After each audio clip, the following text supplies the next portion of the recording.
Let's see if I'm actually live because I can never figure out how to freaking set up live streams anymore. Okay, it does look like I'm live. Yay! Just on a very long delay on the YouTube side, but let's see. Well, I don't know if I can do that way. Hold on one sec. Da dum dum dum. I am on my Macintosh, which I swear one day I will actually learn how to use, and I may have just ended the live stream. I don't know.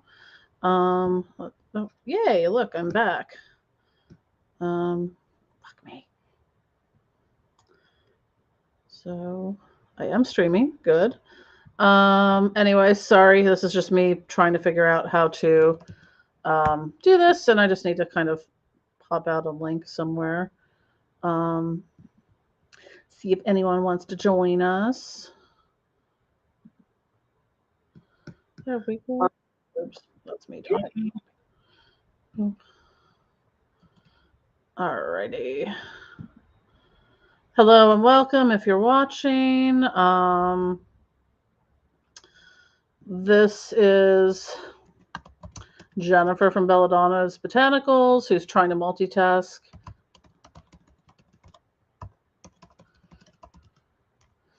And I figured it would be my Occult Insomniac live stream because I have been having trouble, as always. Did I clip? No, I did not because, oh, never mind then. Anyways, where are we? So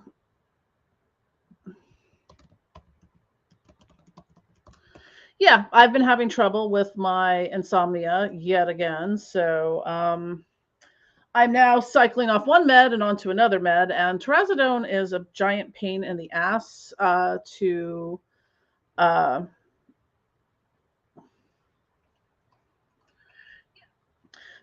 adjust to. So I did not get out of bed today until 4 p.m. I've been tired all day, but you know, insomnia is a bitch. It really is. And there we go. Wonder if I can do this from my phone while doing this. Probably not. Yeah, so yesterday I was up until God, I don't even know what time I fell asleep. Probably about uh, um 7 or 8 o'clock in the morning. Now then, today I sleep. I slept a little bit yesterday, but yeah, I'm just it's a whole ass thing, and I'm really tired of trying to get my sleep to normalize when clearly it does not want to, and it's been a pain in the butt. So I'm just trying to share this link in a couple places since I don't actually do live streams on any schedule because, hey, why would I? ADHD is fun. Neurospicy for the win. Um, Alrighty. I'm just kind of watching this also on my phone because sometimes I don't see the chat. Sometimes I do see the chat. Oh, thank you. Hi, Monty. Yeah, I've been doing a lot of. I've been trying to do a lot more content for shadow work, and I do have. Um, I on my YouTube and Patreon memberships, I do have a shadow work tier where I'm developing a modality of doing shadow work that's kind of based on the 12 steps from like programs like AA and NA and stuff like that. But taking out the addiction part of it and making it more generalized. So that is something that I've been doing. I may release them kind of as like a course. I just finished up month 3 of that, or step 3 of that one.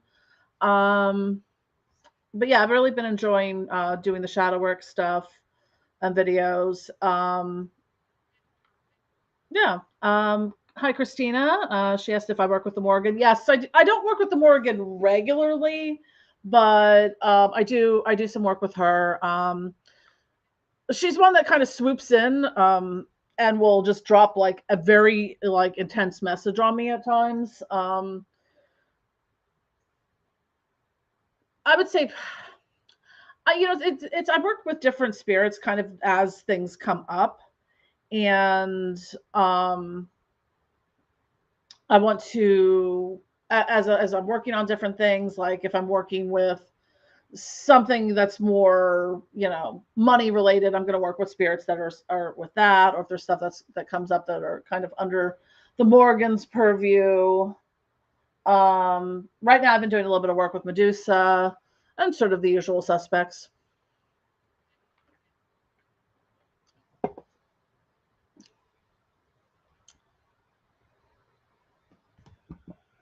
Oh, why my laptop is making a loud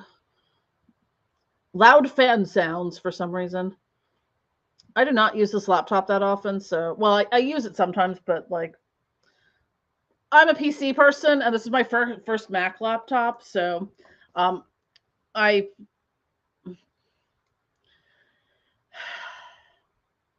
it makes me feel like I've never used a computer before.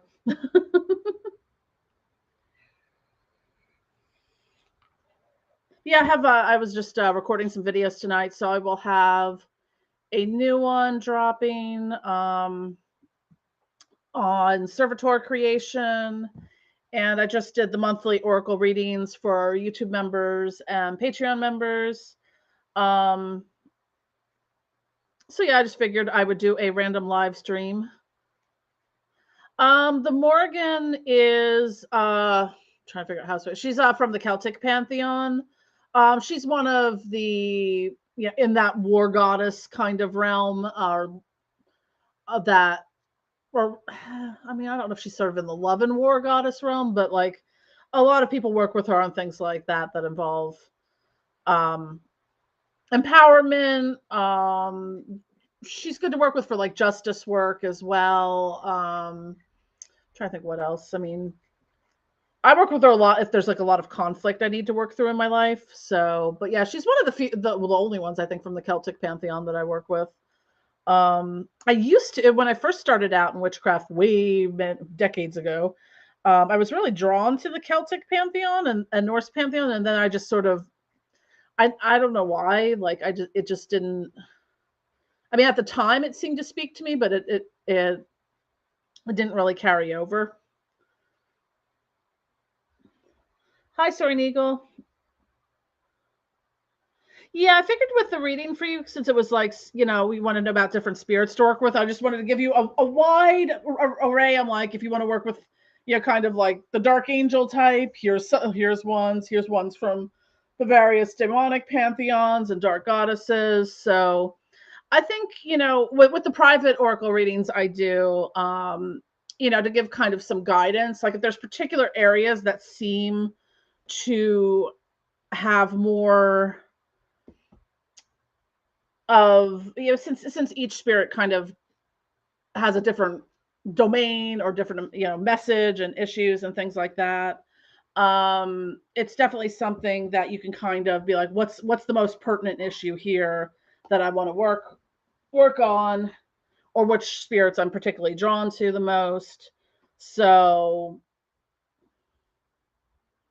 yeah, I do a lot of the readings like that. The most popular is the Path of the Dark Spirit one, and that's kind of to give guidance not only in what spirits the person can work with, but also kind of general guidance along their path and stuff. That's cool. Yeah, I usually kind of go intuitively when people are asking like what spirits want to work with me, or what spirit should I work with, because not for nothing, there's a lot of freaking spirits out there. A lot of different pantheons, a lot of different areas that they can work in. Like for me, I find that I kind of have, like Lilith and Lucifer are my matron and patron deities that I work with, but I work with a lot of other ones too. And not some more than others. Some are kind of random, or very specific. Like if I'm doing money magic, I mostly work with Mammon on money magic stuff now. trying to think who else. But yeah, sometimes they just pop up and fly through and are like, so.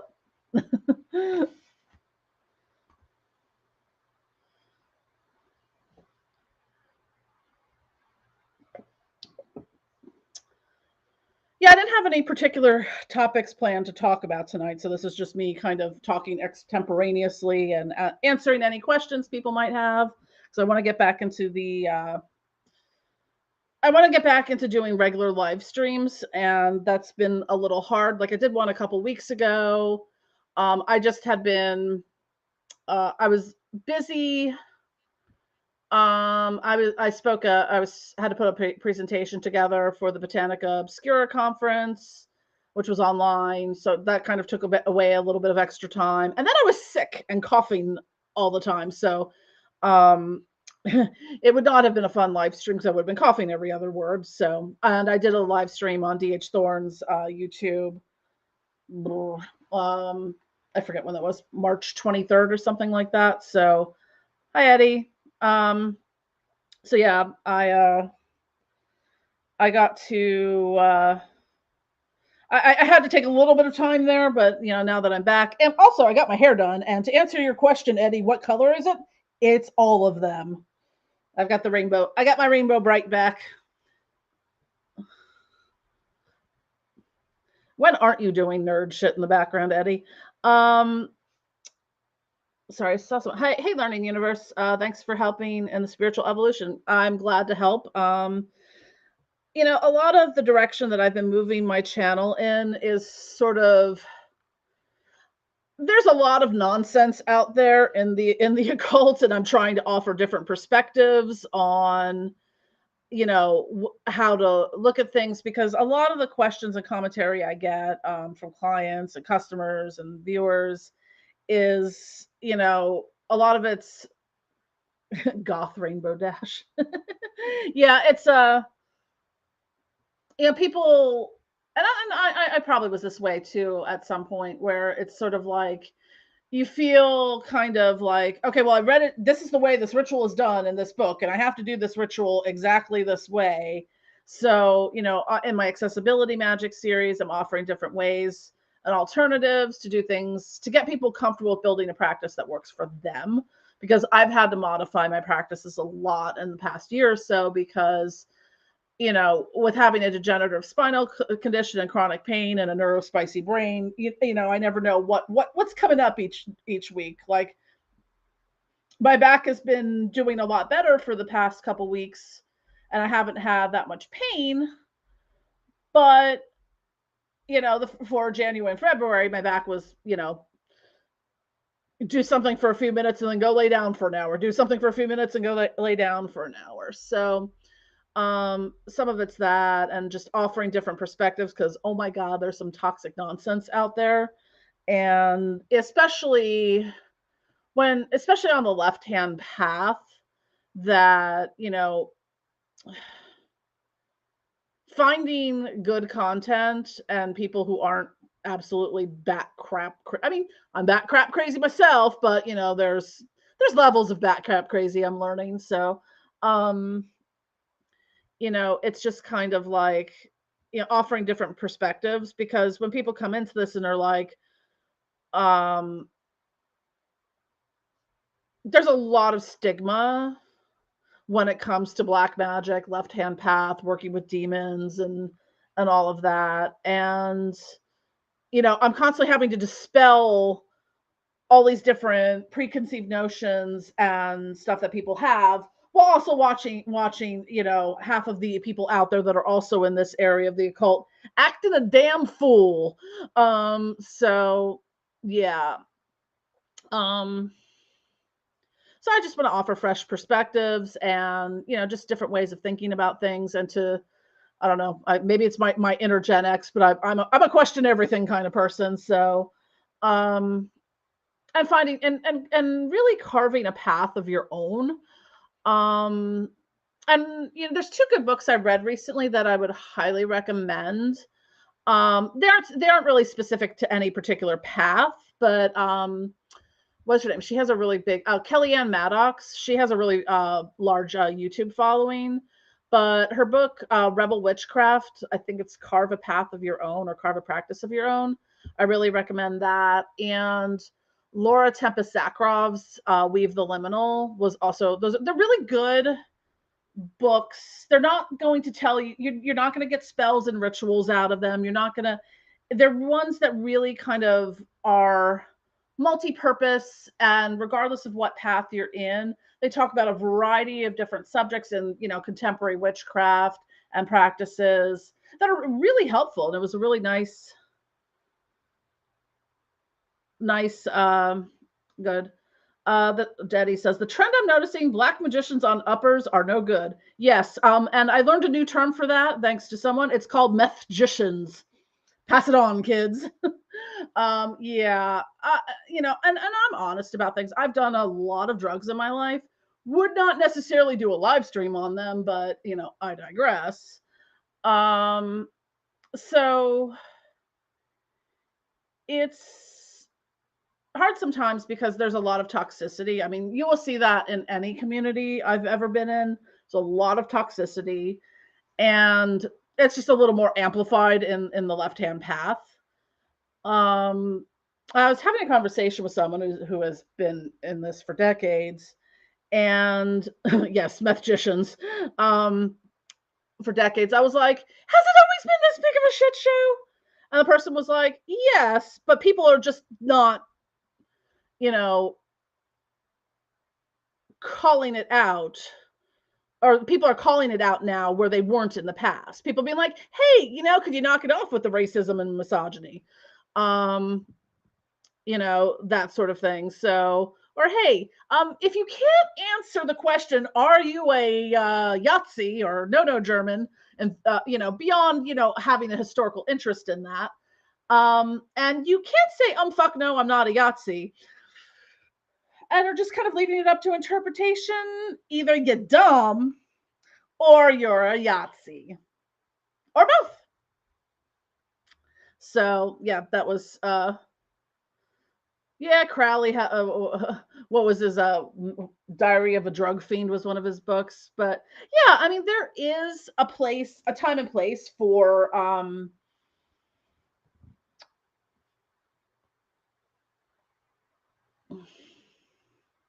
entheogenic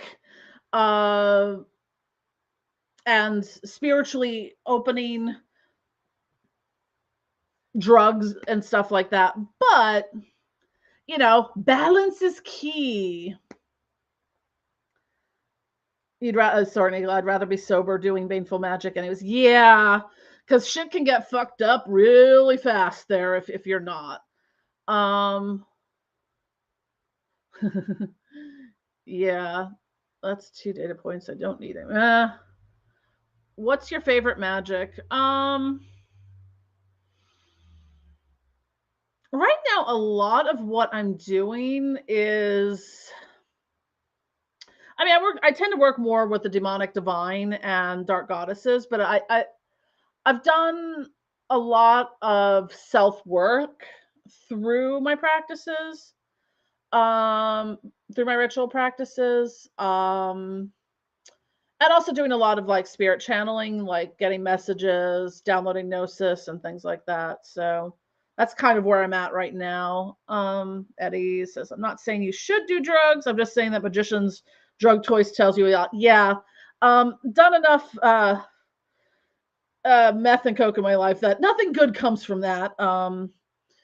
And yeah, it's not good. But I mean, with any drug, like, I mean, even like things like, even like psilocybin mushrooms, like I do ketamine treatments for my treatment-resistant depression. These are not, unless you're like microdosing. Well, I wouldn't do that with ketamine, but because I don't think there would be that much of a difference. But if you're microdosing psilocybin or anything like that, doing that kind of stuff every day, like I've done a couple of videos where I talk a little bit about my experiences with ketamine and psychedelic magic and what I've taken away from that.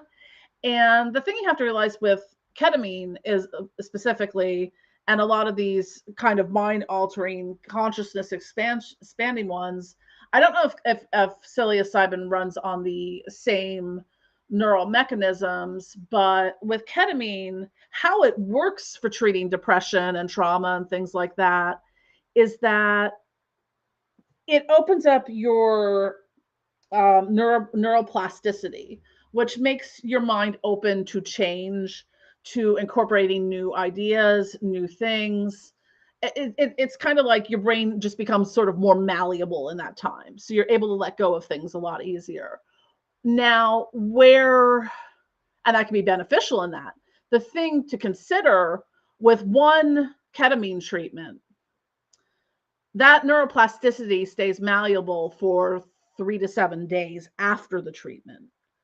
So what they always advise in that is that, especially for like immediately after doing ketamine, like staying away from social media, staying away from triggering media, the news, and any kind of content like that, because it's going to have a much greater impact on you because your brain is like wide open, like to receive. And like, I mean, I've noticed the ability to sometimes spiritual stuff slips in and through during a treatment that I do for that with ketamine. So I would imagine doing any type of those drugs. Now they say with ketamine, because of the neuroplasticity, is really between treatments should be 1 to 2 weeks. Minimum. That's the average. So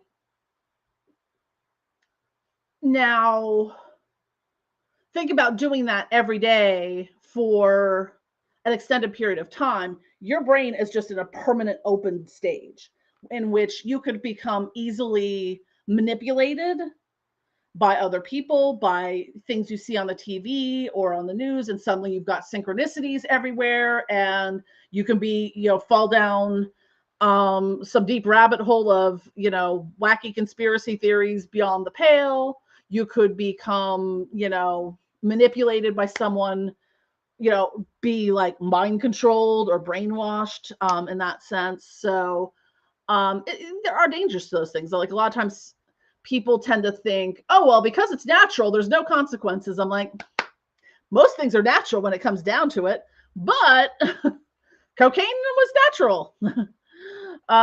It comes from what? The cocoa plant. So let's see what other people are saying here. Oh, hi, Kat. Thanks. Yeah, that Lilith video I made like 3 years ago. I mean, I think the last time I looked, it's like at 17,000 views, and I'm like, wasn't that great of a video? But for some reason, I got, like, out of all my videos, that one has run amok on that. Yeah, balance is key, and I see so much of the lack of balance and the lack of grounding and things. Like, you need to have good spiritual hygiene. You need to like understand and do regular energy work or have someone do it for you. Because without that, you're just going to be, you're going to be, in any one of those, extremes. And that's going to greatly impact your life and any types of magic that you're doing. Being in control of what you're doing and not letting it control you as another. Yeah, that's true, Eddie. And to paraphrase Harry Truman, black magic is like riding a tiger. You either keep riding or you get eaten. Fair enough. Fair enough. And true story, in my basement somewhere is a letter signed by Harry Truman to my grandfather for his service in World War II. I looked at it and I was thinking like, well, this must actually be a signature, because I'm sure they didn't have any ways, back in whatever the 40s to digitally replicate, a letter to the people. So I guess he just signed a lot of letters to all the World War II veterans. I know my ex-husband's grandfather had one signed by the King of England at the time. It was a very simple letter. It's like, dear so-and-so, thank you for helping us defeat the Nazis. Sign King, blah, blah, blah. I don't know. I'm not that much of a royal history, so I don't really know who was king at the time of World War II. But anyways. Fun things you find in your grandparents' belongings after they die. That and my grandmother had more doilies than a freaking doily store. Jesus.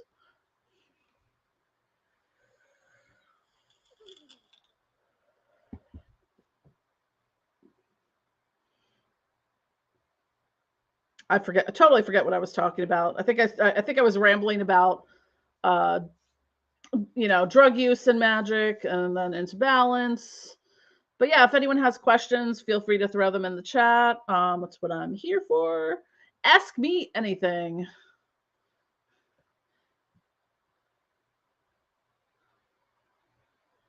And I think I have super chats and super stickers now. Yay! Progress in stupid YouTube world.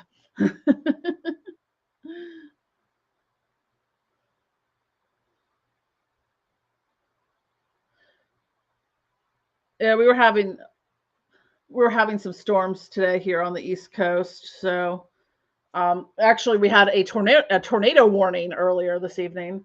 I'm like, I'm in a freaking city. Every once in a while we get tornado warnings in Philadelphia, which is just weird because like people freak out about them, but I'm like, unless you're like out in the suburbs, really probably don't have too much to worry about as far as tornadoes in the actual city. You can we had a Derico once though.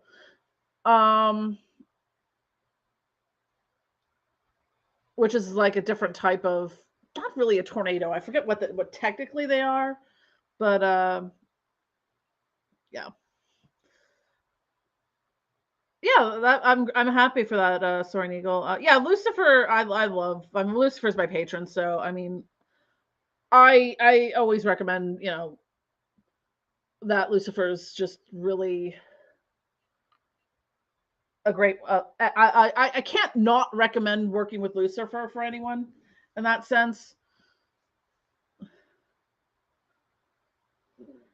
And I think my favorite one that came up. This one came up in a reading for me too. There's some really obscure, weird demons out there, and Ukobak is one of them. He's like the demon of fried foods because apparently he, runs the oil and the boilers and hell and stuff like that. He doesn't really have any kind of.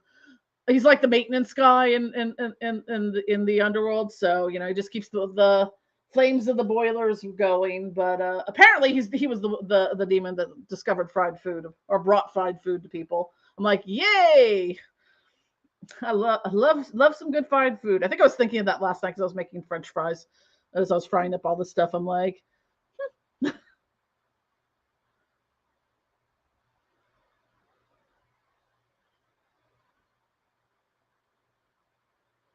yeah, I'm trying to think of like what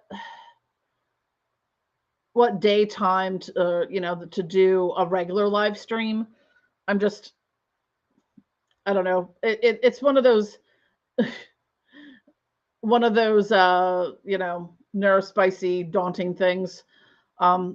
But yeah, for now I'm just gonna kind of do them randomly and see what works out. Yeah, Hell's Fry Cook sounds like an amazing job. My other favorite one is Andromelech, who is basically like Satan's wardrobe manager. I'm like, literally, I just want to write the legit version of the Devil Wears Prada based on that, and like in actual hell, and I think that would be funny. But yeah, there's a lot of quirky demons. Yes, Asmodeus cheese sticks. Aaron asks, how did I formulate my Ave Satanas incense?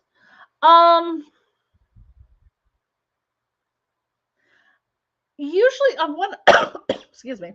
What I did for a lot of the demonic blends is that I kind of came up with a listing of correspondences for them. Most of them were based on historical correspondences. Some of them were my own personal things that I've worked with each of these entities. Occasionally, if there's nothing at all relevant in historical correspondences, I'll just channel like what they like or go by intuition. I think for the Ave Satanas one, it's maybe a little bit of what I work with, and also some of the historic correspondences of herbs, botanicals, essential oils, scents, and things like that. Because I sort of use in the entire line, excuse me, variations of those same ones in each of the products. So I hope that answers your question. Monty asked, know any demons for decoding? I'm trying to think off the top of my head. I would have to look into that more. I mean, there's a lot of ones that are that teach in different areas or reveal secrets or hidden knowledge. I'm just not sure about specifically about decoding in that sense. Oh, that's great. I'm glad to hear that, Aaron. Yeah, it's sometimes it's also kind of finding things that work together, because the incense ones are tricky, because sometimes like the things that correspond that you put together in them don't really yield a great burning smell. So you have to kind of do a mix of that and to get it to smell like, not just like random burning herbs. Because some are just not great to smell, and they're, as they're fumigating. So I'm trying to think. I do tend to like the loose incense blends a lot, especially if you're doing any kind of smoke scrying, because they really do, just the way the smoke plumes from them is so different than the way it does from sticks or cones. So I think you get a richer spiritual experience using them that way.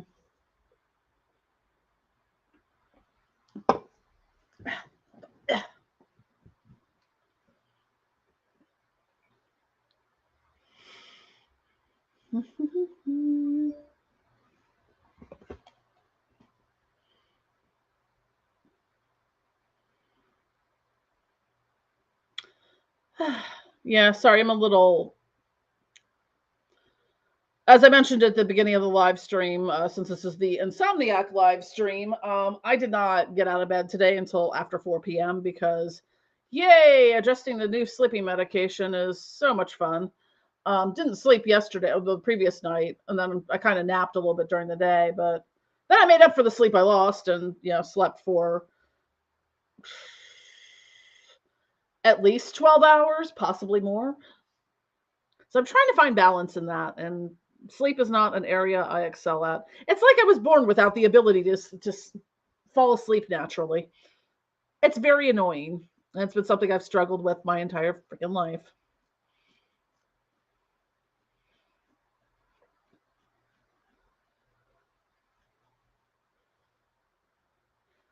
So does anyone else have any questions or topics they'd like me to discuss while I scratch my hand because it itches?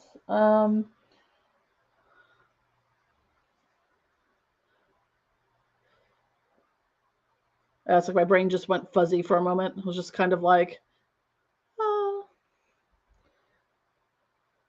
yeah, tirazodone's not great. Just like, I'm gonna give it a little time to see if I can adjust to it, but it's just not being. It's being problematic because like I slept okay. I slept really well last night, but I feel like I've been in like a sleep hangover all day, um, which is annoying to say the least. Oh, thanks, Soaring Eagle. Yeah, I think the only other person I know that does readings oh, like that is VK Jahanam. His path reading one is really good, and I think he might do individual ones for uh, what's it called, like for working with angels or working with demons. I like to do mine pretty in depth. That's why, like for the oracle readings, it's different from a tarot reading because, I really need the time. Like for me, it helped. Maybe it's just a neuro spicy thing, but for me, it helps to kind of write everything out and to have it in a PDF form because I can start seeing, going back and forth and cross referencing. I'm like, oh, this thing that came up down here also came up in this deck as well. So I usually use 4 or 5 decks for those readings. So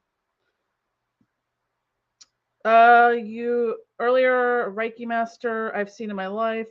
They have tremendous growth in their spiritual life.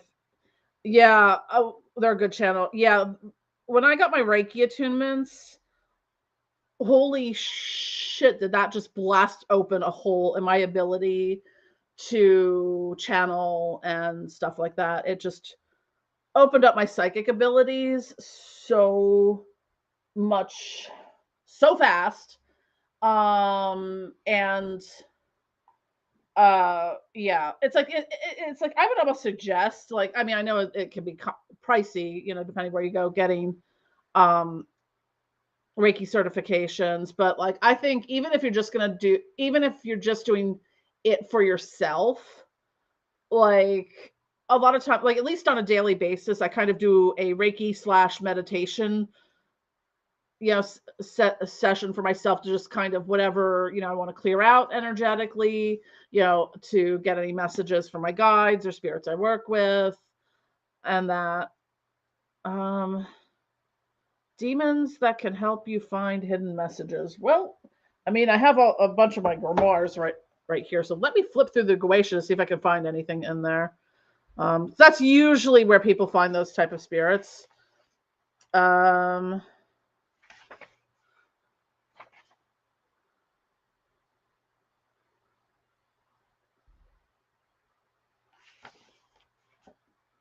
Yeah, one of the things I'm working on too, I have to test run it first, but I'm working on a way to offer like Reiki attunements uh, combined with different areas or currents or spirits and stuff like that. So that, if you're not really interested in doing like getting certified as a Reiki practitioner, that you can kind of have access to that Reiki energy. So it wouldn't be a certification, but I'm just kind of working on the mechanics of how to do that. So, trying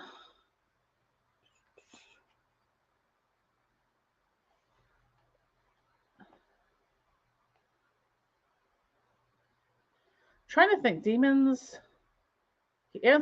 Marbus might be one that says he answereth truly of things hidden or secret. Marbus might be a good one to work with.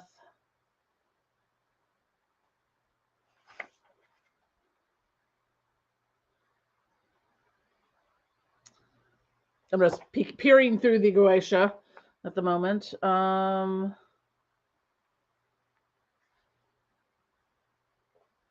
There might be a couple others.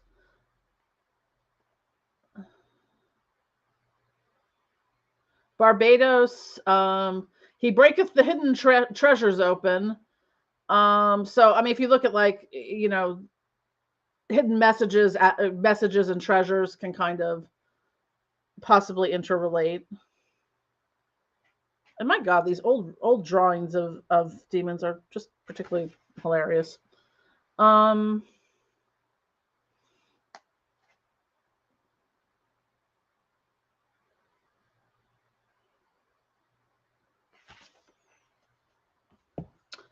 Let's see. I'm up to 12 out of 72. I'm just scanning it really to kind of. Some of them I'm more familiar with than others, or at least just have a general idea of. Eligos, he discovereth hidden things and knoweth things to come. Eligos. I never know if I'm pronouncing them right.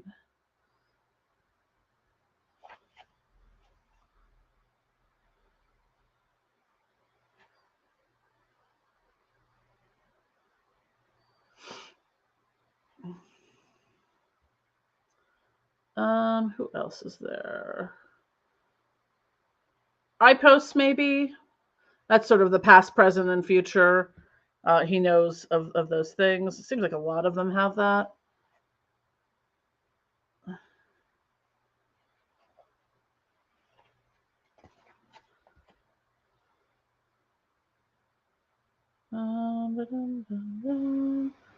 Bareth might be another one.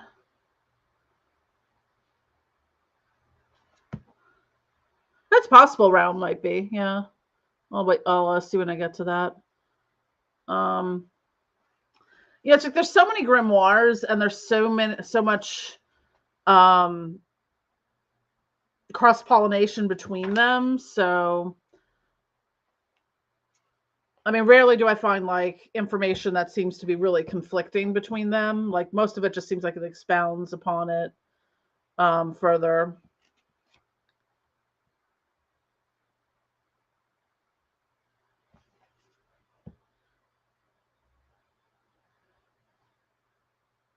Realm, okay. So, well, his office is to steal treasures out of king's houses. Um, to tell all things past and what is and what will be.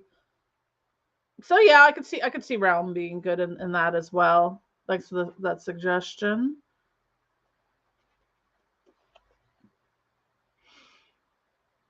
Yeah, I've been going back lately and just rereading or finally getting around to reading all the old grimoires. Shax might be good. His oh no, wait, never mind. No, I misread that. Not Shax.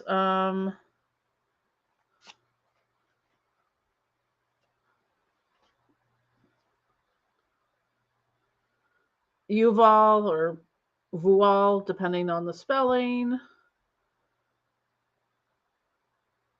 Yeah, I mean, I think a lot of them is just finding like the one that you feel like would work for you the best, because there's a lot of overlap here and there's a lot of goetic demons that do different things. Yeah, I never know how to pronounce them. Um, Raum or Raum. I don't know. I tend to lean towards using long vowel sounds for absolutely no reason I've ever been able to figure out. But yeah, I think some of the ones I mentioned, like Marbus, would be good. Who's the other one? That seemed like it would have been really good. Um,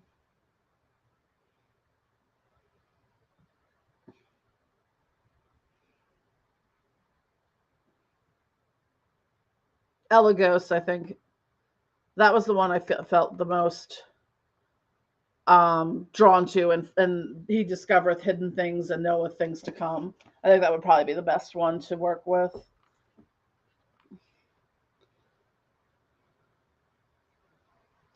Yeah, there's some websites that have a lot of that information on it too. I know Black Witch Coven has a list of demons and some of their stuff on it. And there's another website, it might be through Satan and Sons, that they have a list of known demons that has that information.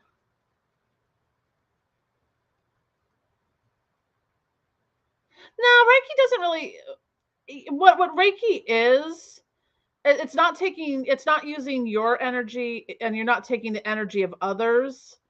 Um, that's not how Reiki works. I mean, basically, what you're doing when you work with Reiki is you're kind of going from, like, if you just want to call it source energy. So you're kind of working with this universal life force energy that you kind of channel down and out through. So I'm not taking energy from someone else, or nor am I using my own energy when I'm doing any kind of Reiki. Um, so yeah, I don't. I've never had that being that, or read that or anything about Reiki, because or I mean, there's a lot of different energy modalities, whether it's Qigong, Reiki. I think there's a couple other ones as well, but I mean, there are different people who teach different modalities in Reiki, but traditional Usui Reiki, from which all of it is based upon, you're not using your own energy or anyone else's energy. You're going through sort of that source, universal life force energy. So I'm not taking of my energy to heal someone else, and I'm not pulling from someone's energy to give to someone else. It's not that kind of energy work. I mean, yes, you could do that, but that wouldn't be Reiki then. That would just be kind of like energy manipulation and transference.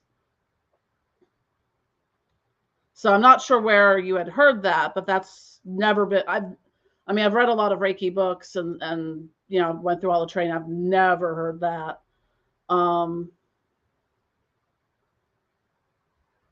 Tesla asked, "Do you work with the lower hierarchy of the Grimoire?" I don't. I have not as of yet. I am currently reading the Grimoire Verum. It's one I had. I had the book. I just hadn't read it fully, so just kind of going through that because there's so much. What's fascinating with these is when you look at whether it's the Dictionary Infernal or the Pseudo-Monarcha Daemonium or the Grand Grimoire, the Goetia, all the Key of Solomon books.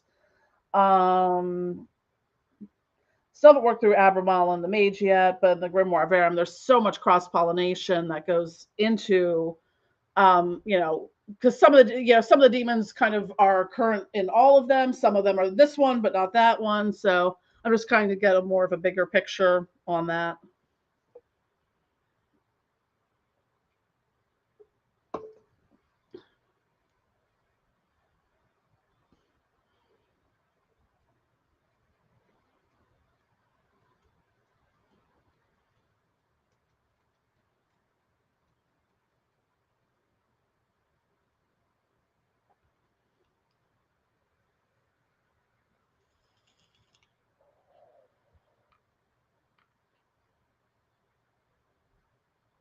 Yeah, I mean, going back to the Reiki thing, I mean, one of the books that, I mean, if you want to get like a general sort of understanding of Reiki that I really found to be helpful, and it also goes into the different schools of Reiki because there's a whole bunch of them.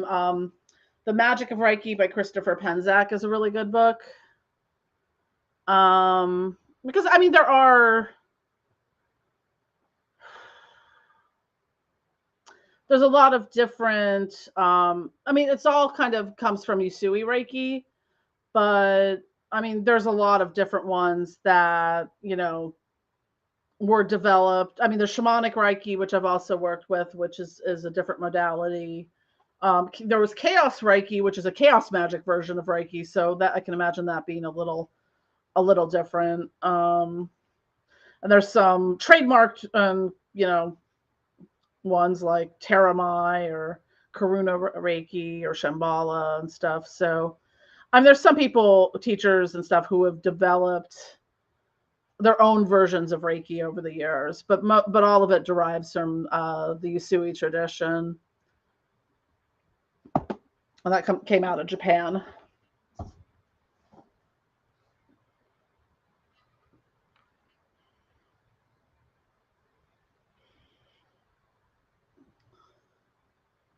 Yeah, there's apparently a chaos magic Reiki at some point in time. See, like Reiki, like a lot of work in magic, like it's the same as, I'm trying to find a page in the book that has some of them on it. Like there's different Reiki symbols you work with. So I'm just gonna pull up one of the basic ones.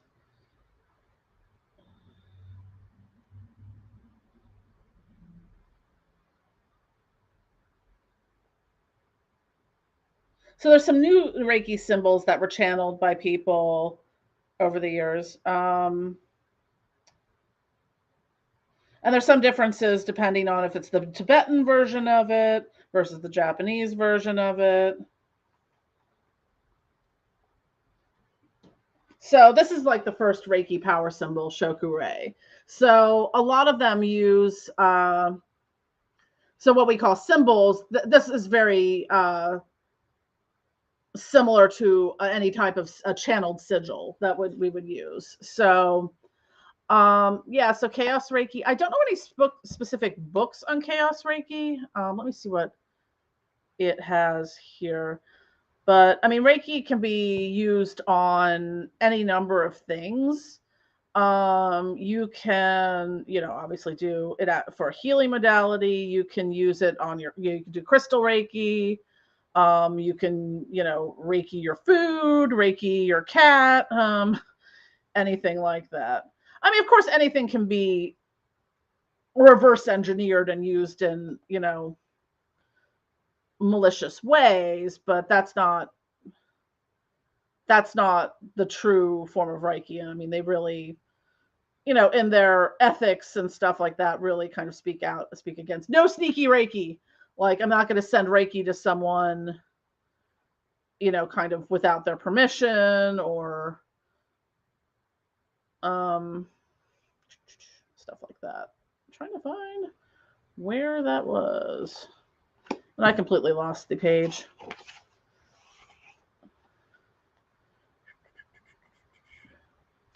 Nope, that is not what I'm looking for. Okay. 113.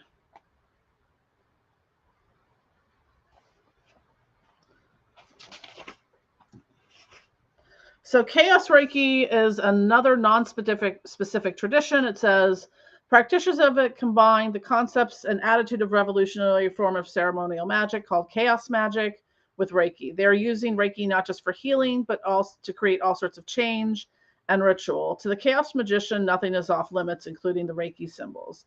They were talking about, they were involved in with Chaos Reiki for a little bit.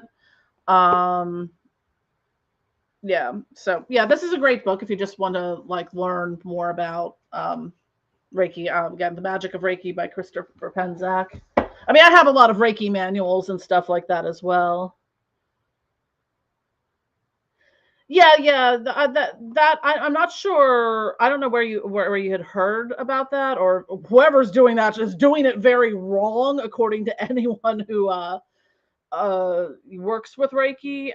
Because when I first went into Reiki, I thought it was like using my energy to heal others, and it's not. You're not tapping into your energy at all. Unless you're doing self Reiki, but that's a different story. You kind of tap into that, universal energy, source energy. If you're working, some people I know who are on, in the occult spectrum, like I am, will work with, like for healing, some people work with like Lucifer or Marbas, to empower their healing. So it's kind of like you can connect to other energies in that sense, but it's not something I would do without permission. Like if I was doing a healing session for someone, I'd be like, hey, are you cool with me, connecting to Archangel Raphael to do this healing as well? So you can connect to, generally speaking, it's mostly just universal life force energy, but you can connect to spiritual energies as well.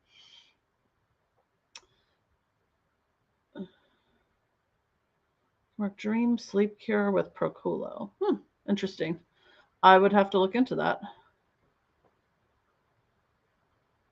Yeah, Eddie, I don't know anything specifically about the chaos, but Reiki and energy vampirism, any overlap at all or different things? I mean, you could combine them.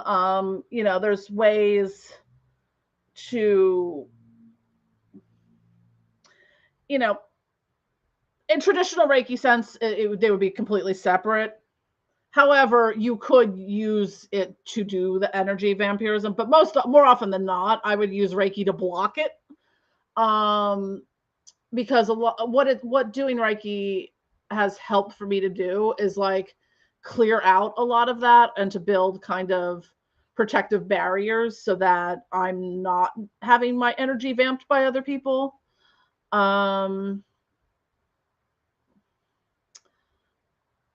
There seems to also be like a really huge draw right now in the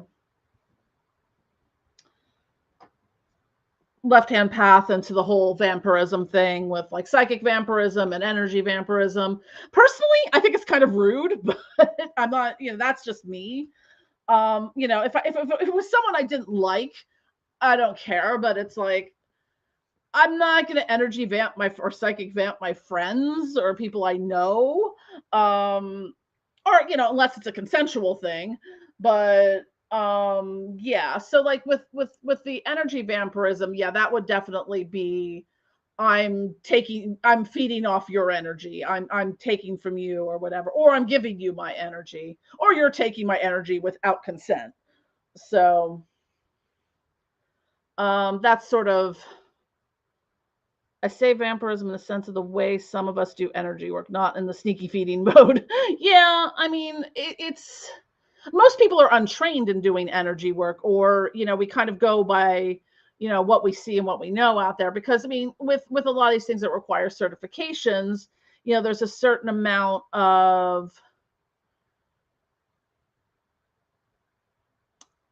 sort of whether you're getting, there's the monetary commitment to it, there's the time commitment of getting certified in any of these particular modalities, and not everyone can pay, like I really want to do my level 2 and 3 shamanic Reiki healing. I just don't kind of have like an extra $1,000 to do it right now. I think it's 300 for level 2 and 600 for mastery, but for the place I did level 1. So it's there's a monetary commitment, there's the time commitment of it.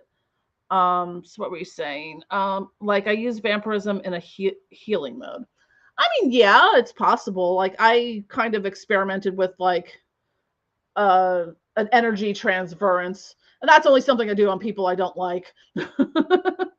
I'm like, here, shitty person, have my backache. But I do it more in a, to enemies known and unknown, seen and unseen. Here, take my backache. But that's my own thing that I'm doing. That doesn't really have anything to do with any kind of Reiki tradition. In fact, they would probably speak against that as not being ethical. But I've worked with different energy healers, and I have people that do whether it's Reiki, shamanic Reiki, integrated IET, integrated energy. I don't know, something to do with angelic energy healing. And each person has their different way of doing it, and I've found it really beneficial. Like the last time I had a really good Reiki session, I had my teacher do one, and that's okay, Eddie. But like when she did it, like she was clearing out my, like I just had all this like space junk in my aura, that was just like stuff, energy that had gotten stuck there. Like it wasn't hitting me physically, but it was like kind of energetically stuck to my etheric body. So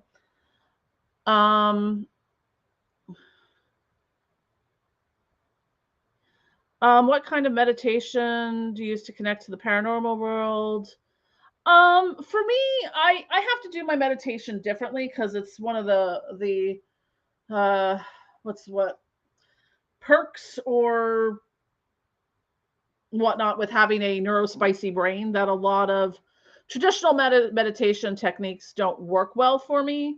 So I do a lot of guided meditation stuff, or have like ambient music.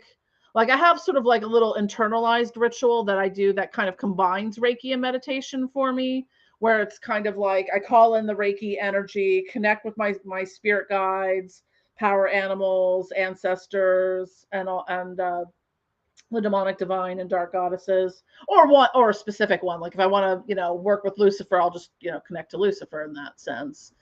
And then I kind of set an intention for that. And, the part of that is the intention of keeping my energy separate and protected from any other energies. So, and that's part of, even whether I'm doing energy on someone else, I'm doing energy on my cat or on whatever, I'm keeping my energy separate and protected. Space junk. Yeah. We described it as like, it was just like tar, like chunks of tar. Um, Tesla says it's cheaper and more continuous to operate with lower hierarchy demons than to go after those who do Reiki on us. Yeah, that's true. I can do Reiki on myself, so um that's pretty free. But there's sometimes when I feel like I benefit from having someone else do healing work on me. If it's just something that is beyond, like I just need like someone else to come in and, roto-rooter out the excess flooding.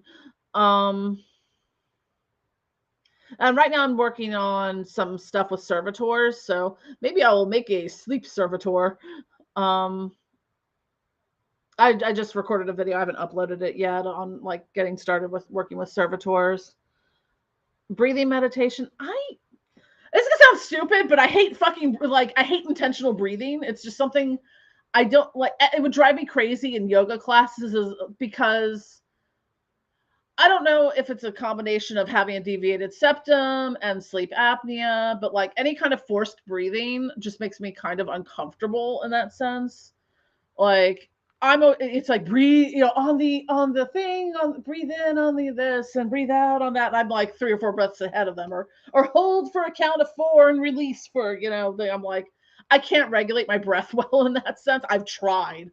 I've tried for well over a decade, and breathing meditation doesn't really work that well for me as far as the different modalities go. Like sometimes movement meditation works because I was thinking about that when I was packing orders the other night, that I just kind of zone out and I'm almost in like that no mind meditative space where I'm just, in that present moment, I'm doing something, but my mind isn't like racing or I'm not thinking of anything. I'm just have that clear mind kind of thing.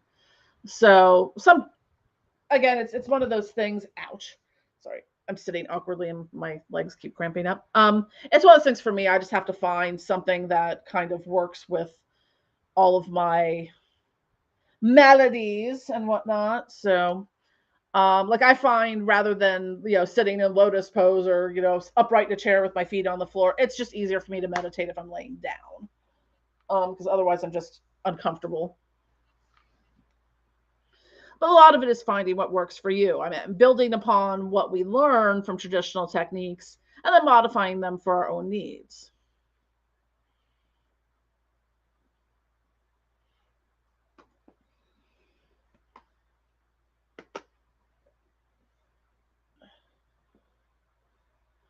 But yeah, I mean, when I started out trying to meditate, like I was lucky if I could get like a 30 seconds before, getting distracted. And sometimes that still happens, but I really try to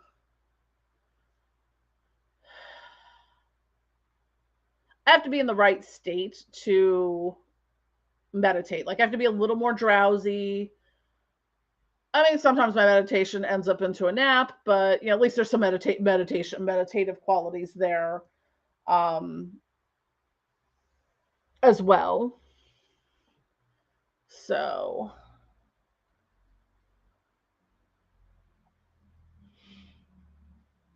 and I did a video I think the first video for the accessibility magic series I did is all about finding like meditation techniques that work for you.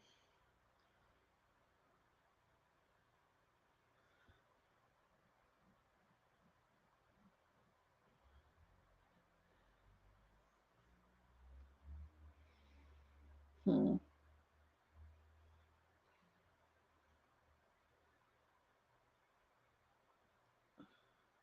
Yeah, no, I agree. I mean, there's different types of breathing meditations.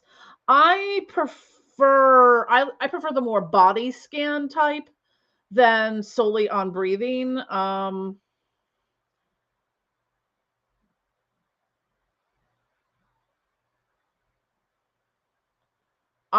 Being able to kind of be like, okay, starting at the head and working the way down, like through the body, through the physical body, through the chakras, kind of, or doing sort of the muscle contracting and relaxing of each part of the body, working your way down. I've done some of that, which that actually works pretty well for me. Yeah, it's allowing yourself when you have some of the oh shit, I forgot to do this or whatnot come up is just kind of if it comes up, just let it pass and go back. You haven't failed at that point. You just need to, refocus. And if it happens again, just let it go through and come back to center. Tesla asks, have you ever tried to stay in a meditation, repeating along with a recording of your voice, continually repeating the same mantra, Om Tara, Tutara? I've done that one before, usually in a yoga class, but um, I've used like some of the demonic N chants for that because they will go on like repeat for whatever 108. So that's usually about an hour's worth. Or sometimes they do a shorter one. Um, yeah, so I've done some of that, not with that particular mantra, but I'm trying to think if I've used any other ones.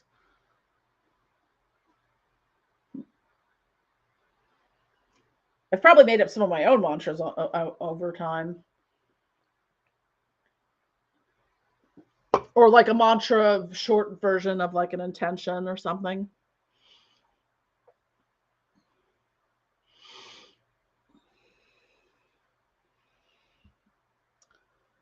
I feel like at some point tonight I need to do some channeling with Lucifer. Lucifer's been in a mood lately. I don't know why. It's like every time I've worked with him, he's just like normally in my workings with Lucifer, he's just very gentle and soft and whatnot. He's just been a little, I don't know, moody. Yeah, people fight with their mind to be in meditation. Yeah, I mean that's true. It's just kind of like one of the things I've learned from like my ketamine treatments is like that's kind of like a time like I'm not meditating per se, but it's kind of like I just take a little walk around inside my brain and it's kind of interesting. Um just seeing not really focusing on what I'm on any particular thing, just what kind of comes up in each moment. And sometimes oh god. Yeah, this is a weird tangent, but like one of the things that came up in my last ketamine was like a memory I had that I'd completely forgotten about. Um, and I think the message came one of my spirit guides for hi Taylor. One of my spirit guides is indigenous, and I've always kind of like why I'm not so like feeling kind of a little awkward in that why do I have a spirit guide that's not because I'm very Eastern European, so but what had come up in that and then I ended up doing a deep dive. I think I might do a video about this at some point if I get around to it, but it was this very early childhood memory when I lived in Northwest Georgia. I was about this was in the early 80s, so I was about between like 6 and 9 years old. And I have this memory of, where we lived and must have been relatively close to the house we lived in. But I remember always finding these old Native American arrowheads around in like the streams and creeks and stuff like that in the area. Apparently, there are laws that protect against taking them. So, oops. But again, I digress. I was 6 years old. That was the early 80s. I'm sure my parents didn't even know that existed.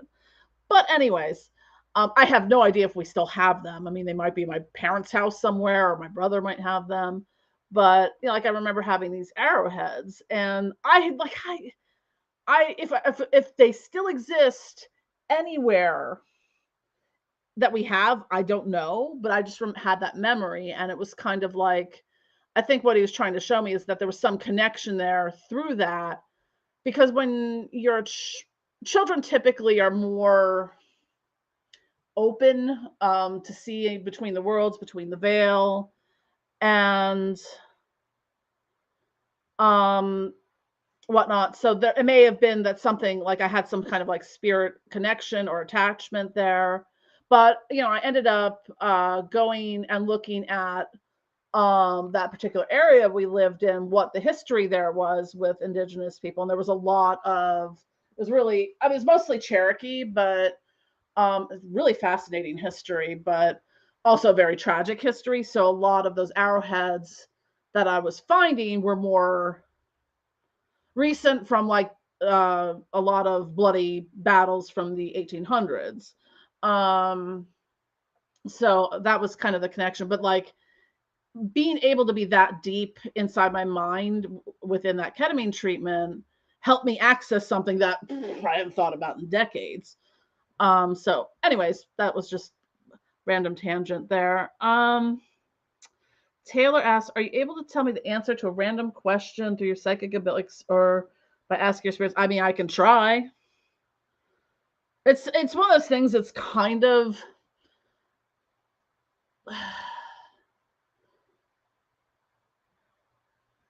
like with channeling. Sometimes I wish I had someone I've lived with that could like write, like transcribe for me. Because a lot of times when I start channeling, I just kind of zone out. And like I have to remember to either record myself or write things down while I'm, kind of zoned out. But yeah, sure, you can type your question. I'll see if I can see if anything comes up.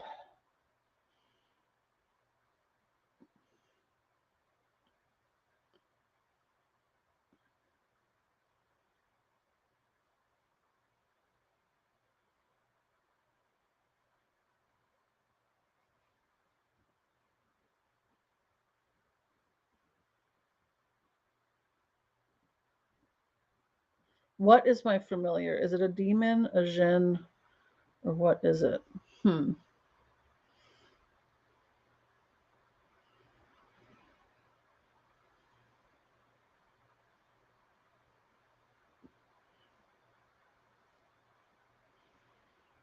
not getting a sense that it's demonic per se.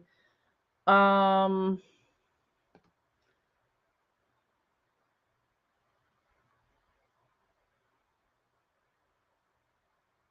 Familiar.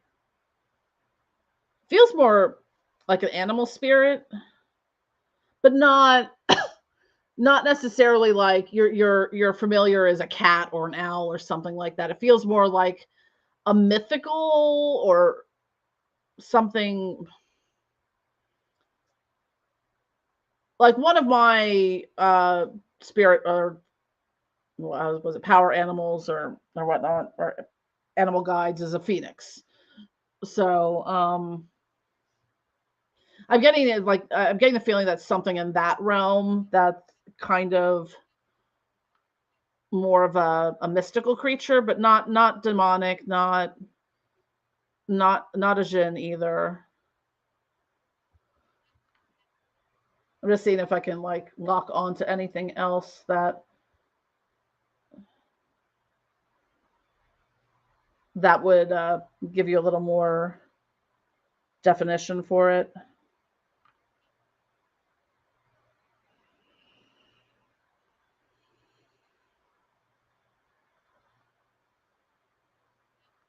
And sometimes, depending on different currents, like some people have things that come in from like the Atlantean or Lemurian current. Like one of my spirit guides is from the Lemurian current, so she's kind of mermaidy. Um,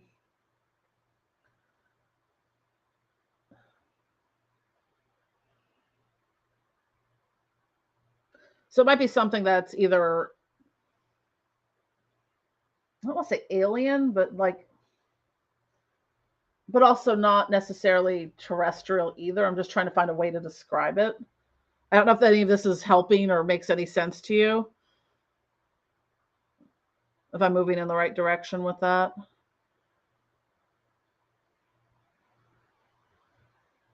A griffin, maybe? Because it feels like there's something that has that quality of air to it, like wings, but also I feel like a fiery presence.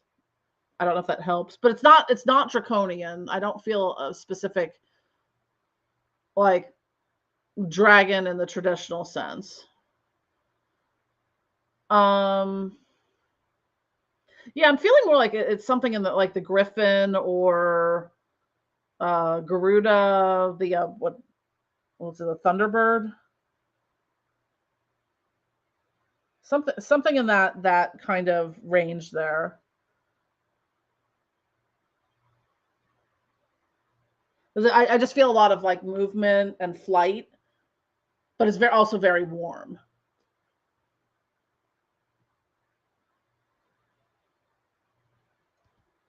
Sure, I can try. The same question about the spirit animal. I can see if he'll answer. Lucifer's been cranky lately. I don't know why. I've been trying to figure out that. So that's probably after I'm done with the live stream. I'm probably gonna do some. I'll try again to do some Lucifer channeling. Um,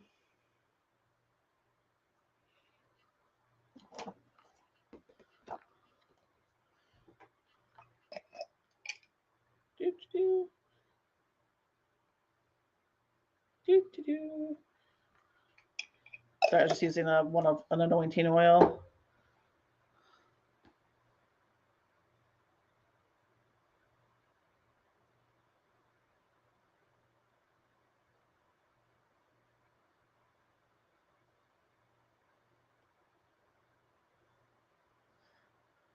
I think it might be more on the Thunderbird Garuda than the Griffin. That's what I'm sensing.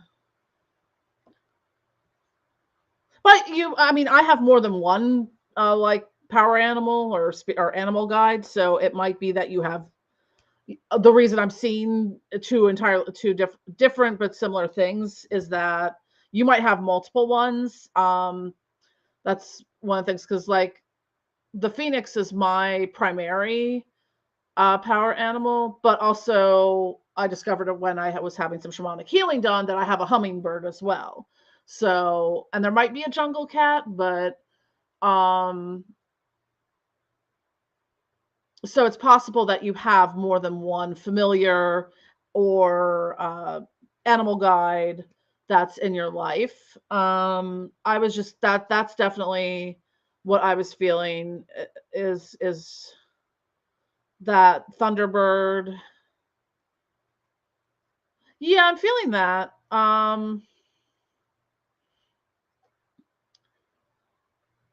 Yeah, it's I mean, there's different terms, kind of. I mean, familiars usually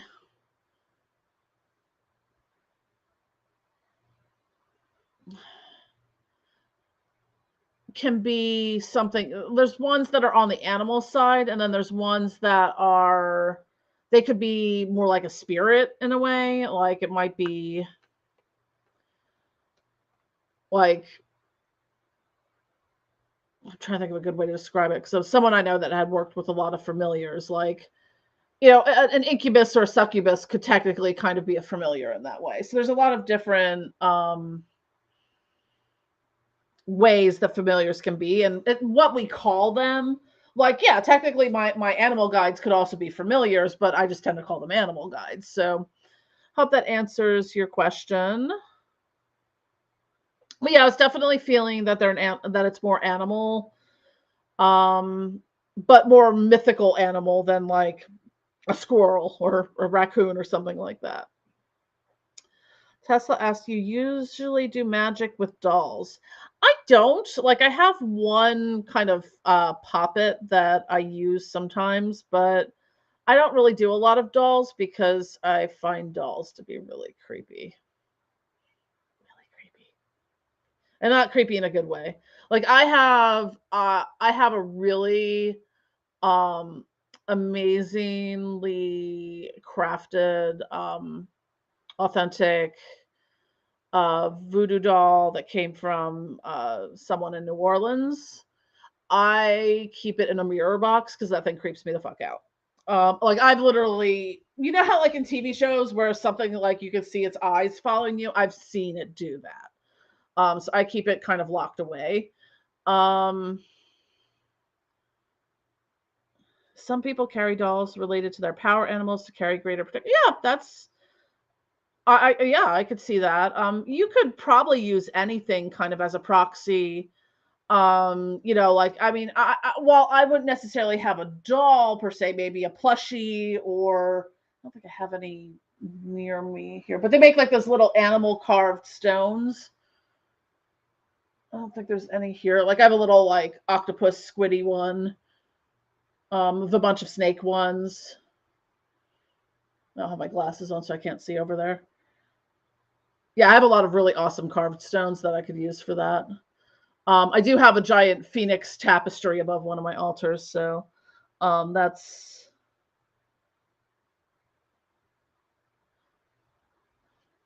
yeah. I definitely have heard though about people. They're like kind of the dolls that people carry for that. I mean, you could make like a mojo bag or like a little sachet or something like that too. That would kind of have that connection to it. So.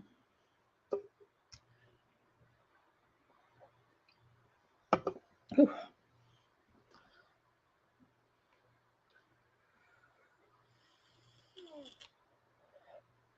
Yeah, channeling is a very it's one of those things like I had to learn because there's always that what's the expression or whatever imposter syndrome. I always feel like I'm just full like anytime I do channeling or readings or divination, like I always doubt my abilities in it. And it's weird because like I'm clearly just I'm sitting there like like a past life reading I'm like or something and I'm like I'm just here clearly talking out my ass like I just have no faith in my abilities, but every single time I do that people come back and like holy crap this was really on point and stuff like that. So it's just interesting like how like for me it's not like a hallucination but sort of like the vision I get like what I see when I'm channeling can be it's sometimes hard to interpret and that's why like now when I see those like those old the psychic people like that do like what was that guy that had that show back in like the 90s John Edwards where he's like I'm getting someone with a C name Charles this that I'm like oh yeah that's kind of how like you'll start seeing and feeling something and it comes through whether he's legit or not I don't know but you like I'll start seeing things and they mean absolutely nothing to me. But to that other person who's able to take that piece of information that means nothing to me and to apply it to that's like oh like I was doing some channeling with a friend I think it was like a friend of their sons and her mother had died when she was like 6 months old, I think in a car accident. And I was just like, all I keep seeing is this like powder in the air, just this like powder. And I'm like, I don't like, I'm not understanding why I'm seeing this like powder. And her mother was a drug addict. And she was like, that makes sense in that context that you're seeing that powder. So, because that may have had an impact, may have been the cause of the car accident and stuff. So it's kind of like when you start to get these flashes of things,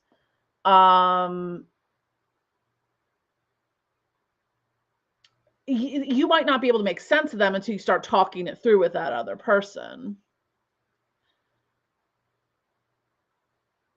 Yes, mojo bags are great for moving spells, which will retain some of the magic of the dolls in some cases. Yeah, I could see that being when carrying a symbol of the being or animal. Absolutely. Absolutely.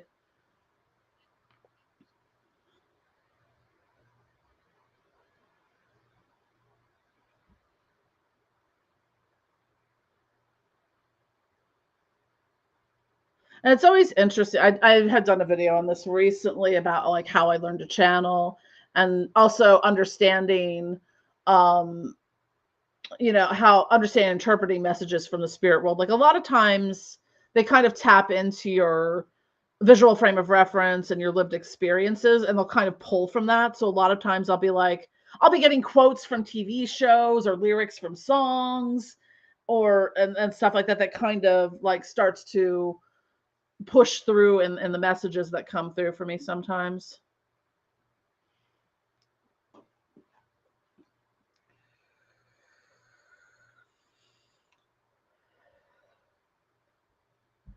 What time is it? It's almost 1 a.m. here.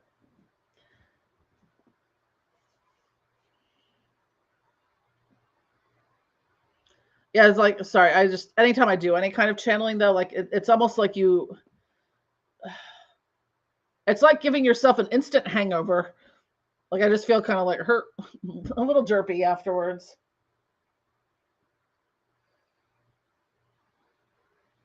And sometimes, like if the spirits really have something to say, like they'll literally just go yoink, and like I'm like, all right, I'm going, gotta go lay down and channel some stuff now.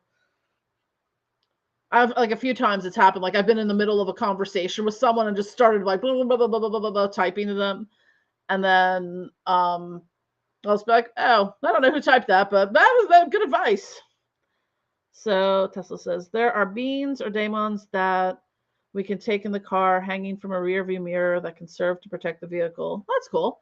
Yeah, I mean, imagine doing like a servitor or something like that as well. I keep thinking of like new servitors I need to make. So I need to make a sleep servitor and like a car protection servitor. Because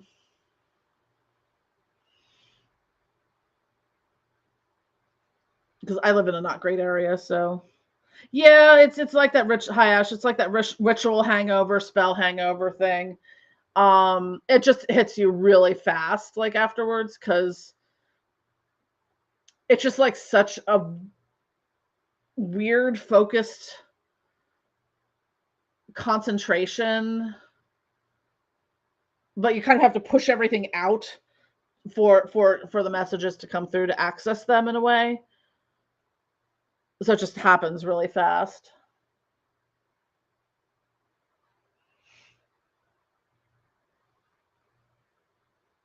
It makes you feel wobbly.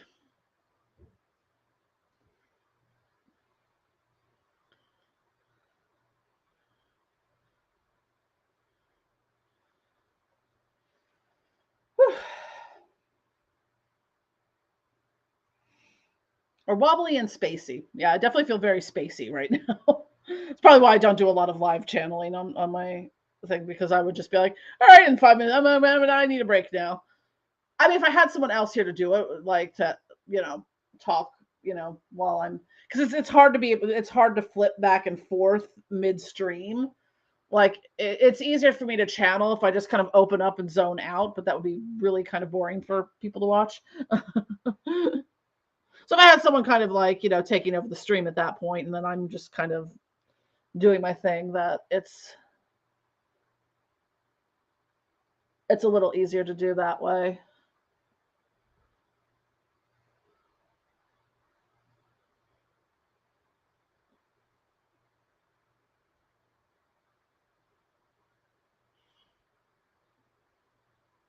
Hi, Slim.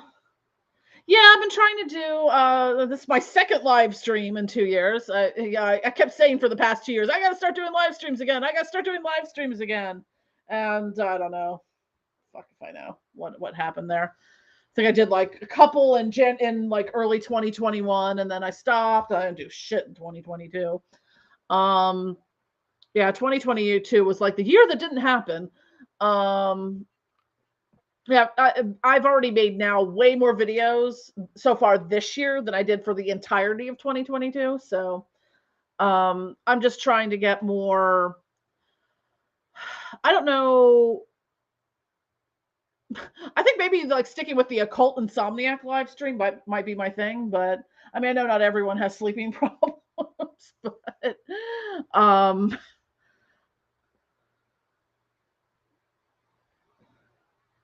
how about in these Tesla asks, how about in these channels you get new ends or demons? I get a ton of sigils, and that's something that I don't think I've gotten any ends, but definitely a lot of sigils. A lot of things I've written in languages I fuck if I know what they are.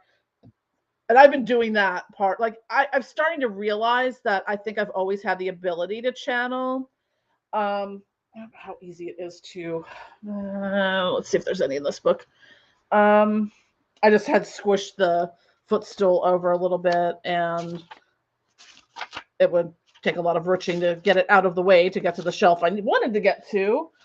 But like I found a lot of my old journals back from like the early to mid 90s, or mid to late 90s actually, and just trying to see if this one has any of them drawn in it. I don't think this one has any of them drawn in it. But yeah, I think a lot of things that I thought I was just writing like poems or stuff like that. I think a lot of it was like channeling without knowing I was channeling, because like I found even as far back as like 1994, like references to Lucifer and Abaddon, even though I was not working with them at the time, didn't know what it was. Um, let's see if I can get down here without fucking everything.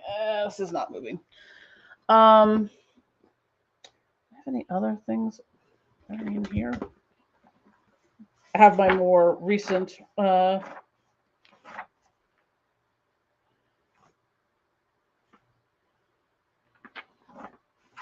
looking through. Yeah, like I just end up with things like this sometimes. I don't know how well you can see this because there's a lag on my screen. I've recorded myself a couple times just speaking in different languages and singing in different languages, and I have no idea what they are. I don't know if I have any more in here, but yeah, I've always had a lot of things I've channeled in that sense. Coordinates. I'll just be like, all of a sudden, here's just a random number string. Yep. Yeah, I'm old because I was not that young in the 90s. But yeah, journaling. Yes, journaling is really helpful in seeing the path more clearly. I always like back in the 90s more so. Like I wrote all the time, and really as I was starting my journey and like a more practiced journey into witchcraft and stuff, like I have a lot of that documented. Like this little book that I'll show you. This is the one I did the video on recently. The Dreams and Visions Diary from 94 and 95. Like that has some of like there's a lot of dream work in there, and some of my early spirit work. So yeah, it's just cool kind of having those things to look back on. The one that's down here that I can't really get to at the moment. No, it's like I have a book of prophecy I wrote in like 1998, which is really weird, and some of the stuff. Tesla asks, have you ever prepared a questionnaire before going to sleep to be answered in dreams, whichever demon is? I think sometimes I wouldn't say I've prepared like a questionnaire, but I've maybe kind of petitioned them like in a way to be like, here's a particular intention or issue. Can you reveal to me in the dream what the F is going on? And sometimes I can go back in and clarify that, because I got some messages that I'm still piecing together from Lucifer that kind of came a little bit through meditation, astral travel, and dream work. I'm trying to piece it together and make sure there's no like ego projection in there. Like, are you just telling me what I want to hear? Kind of thing. So it might take some additional channeling or divination to kind of get to the truth of it. So.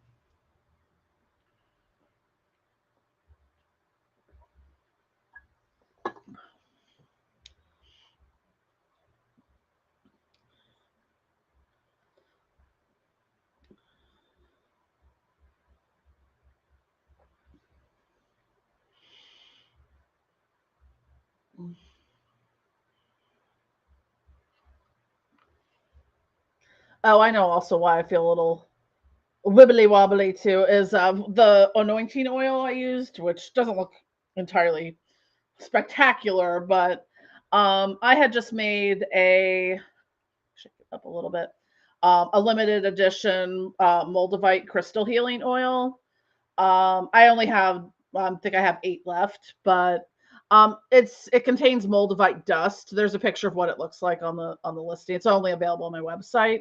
So this is a mix of the leftover Moldavite oil and I mixed it with some of the Lucifer oil because Moldavite has an interesting lore. Like some of it say it was like the stone of the Holy Grail, and there's others that say it was the stone of Lucifer's crown. So I mixed the Moldavite oil with the Lucifer oil, and Moldavite's very powerful. So I think that's also additionally why I feel a little wibbly wobbly. Do you practice path working with any demon? I don't think I'm doing any path working right now per se, but I have in the past, yes. And path working with demon with any particular entity can be very, I mean, it can be for a specific amount of time in which you really tap into that current. And you may, kind of not always be working with them, but you've kind of, it's almost like a self-initiatory process with them, I guess. Like the last one I really did, I guess if you'd say a path working on was Santa Morte about a year ago. Can you share more about the Lucifer oil, please? I don't have a bottle of it handy, but yeah, I made the Lilith oil and the Lucifer oil were two of the first like spirit specific oils I made. Oh God, it was probably about 3 years ago. Um, yeah, actually, just exactly about 3 years ago. Um, where I don't know, I a lot of, I would say probably like half my product catalog is just shit I've made because I wanted to, because I was using it for something. So as I was doing my path working at that time with like Lilith and Lucifer, I started making some of the products that I have for them. And the oils were the first of those, and also like the flying ointments to help build that connection. Because at the time, I was having, it wasn't as easy for me to connect with spirits to be able to channel and hear them and stuff. I did a lot of my work on the astral realm, so having the ritual oils that I use, I use them in, to anoint candles, to anoint myself or objects, statues, and stuff like that.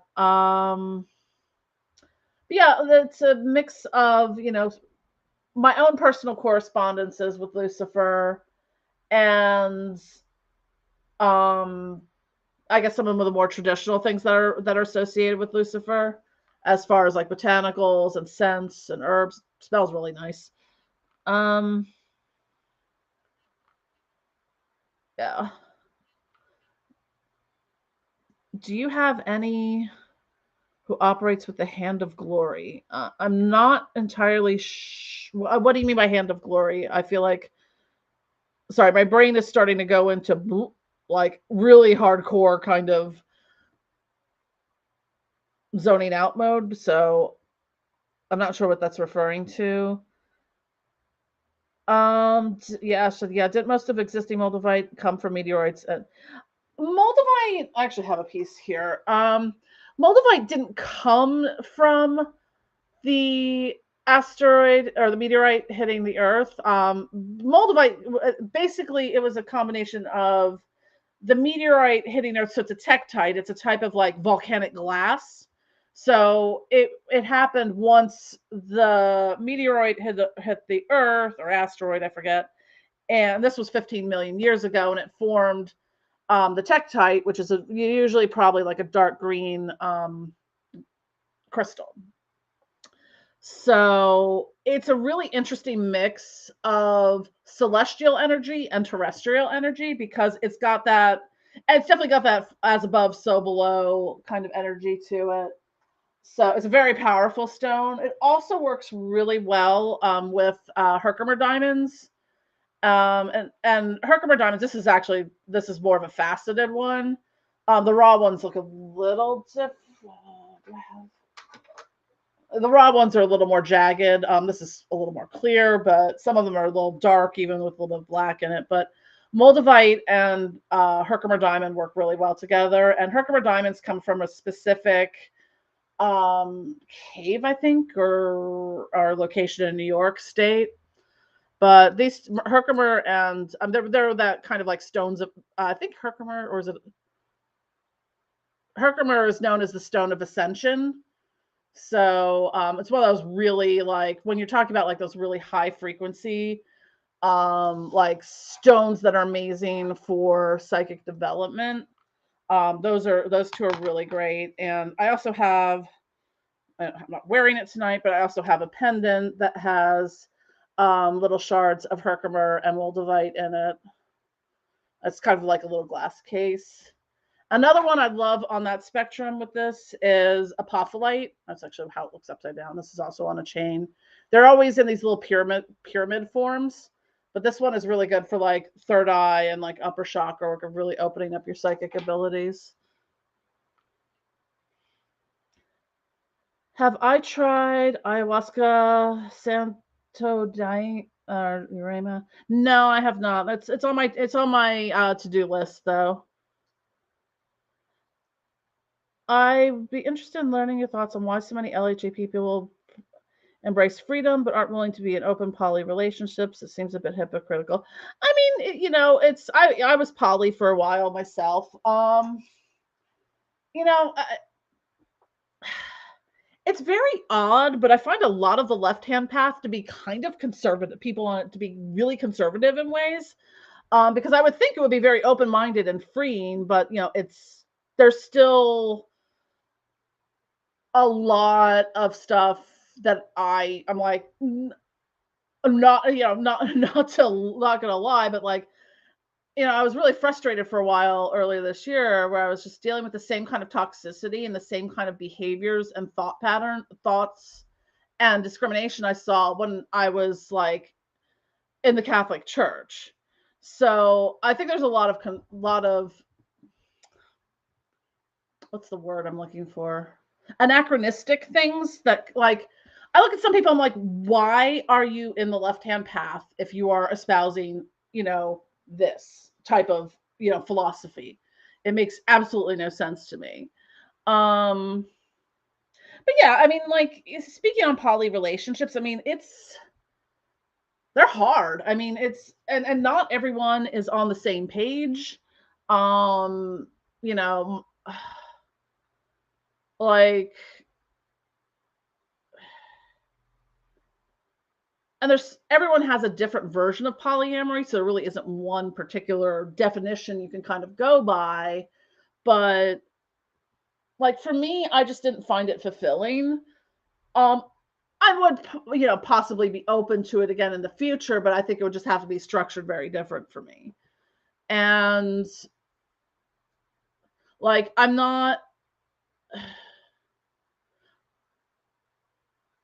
I would need more of like to be in a primary partner kind of position than, side piece chick. And or I'm one of 20 different people someone's seen. So it really depends.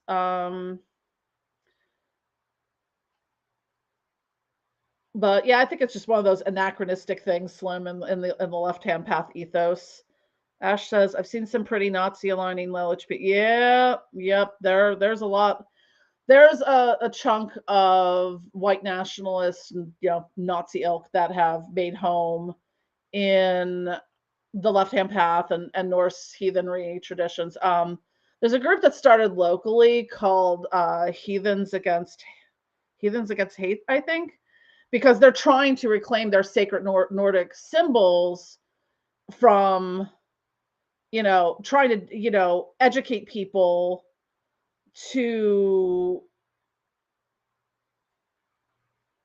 be like, hey, if you see this symbol, it doesn't always mean like that person's a Nazi. Because I saw that, like, I was vending at Pagan Pride. This is like maybe like 2019, and I looked on like one of the local like Facebook groups, and people were like, oh my God, there's Nazis in the park. I saw these, things. I'm like, no, what you saw was the group called, like Heathens Against Hate, and actual Norse pagans, not Nazis. But yeah, there is a problem with that. There was a big controversy with the Left Hand Path Consortium, uh, where one of the speakers is part of some satanic Thule society, and Thule societies come from Nazi occultism, and to be a member of traditionally speaking, of a Thule society, one has to be a pureblood and not have any other non-white race to be in them. And it's sort of like, I looked at the website for this, and like, according to other people I know involved, it was kind of like the here's your chance to say no, we're not Nazis. And if you can't say no, we're not Nazis, you're either really dumb or you're a Nazi. So like, a lot of people dropped out, and last I heard, it's been rescheduled to the fall because it was just a whole shit show. But yeah, there is a lot of that, especially in some of the more, like, if you're looking at like groups like the Joy of Satan, who is definitely Nazi aligned. Same with like Order of Nine Angles, who is like an openly overt terrorist group. Yeah, you're definitely going to find more of that there. But it does kind of eke out into other areas as well. So serious relationships require commitment. Yeah, I mean, I would agree that. I just feel like, I don't personally feel like I had a really good experience in polyamory, but I'm attracted to total assholes, so that just may be why. But yeah, so you work with Lucifer. Yeah, I mean, some people are really great. Like, I know a lot of people who have just managed to have very successful long-term polyamorous relationships or open relationships, and it's not toxic, no one's getting hurt, and it's all working really well for everyone. I mean, it's not to say it can't work. I just didn't particularly find that the poly that I fell into worked for me, because I was never a priority in anyone's life. And I couldn't be, or I was just one of, pick a number. So, yeah, I mean, when it comes to commitments, it's going to vary from person to person. Some, some people don't want anything in the realm of commitment, and others might already be in like, well, I'm married and have kids, but you're just kind of there. So, but yeah, I mean, I think that,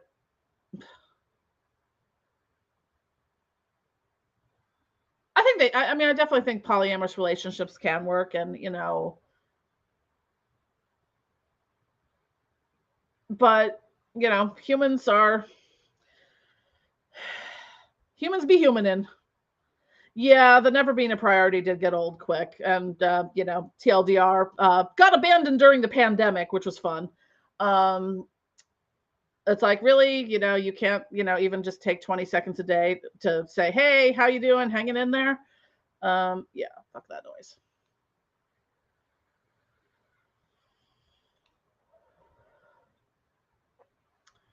And then another one found out, I didn't realize during the pandemic, his primary partner declared them to be monogamous, of which I thought at the time, okay, the way there's a pandemic, you're just playing it safe, with, not exposing people, kids and, parents and stuff like that to the possibility of, getting, at the time, and especially because this was before, the vaccines came out, and discovered that we were kind of having an affair. I'm like, oops. Because as partner was expecting them to be monogamous, we weren't while we weren't physically, We were definitely doing stuff online that would not fall within the realms of being monogamous. So, yeah.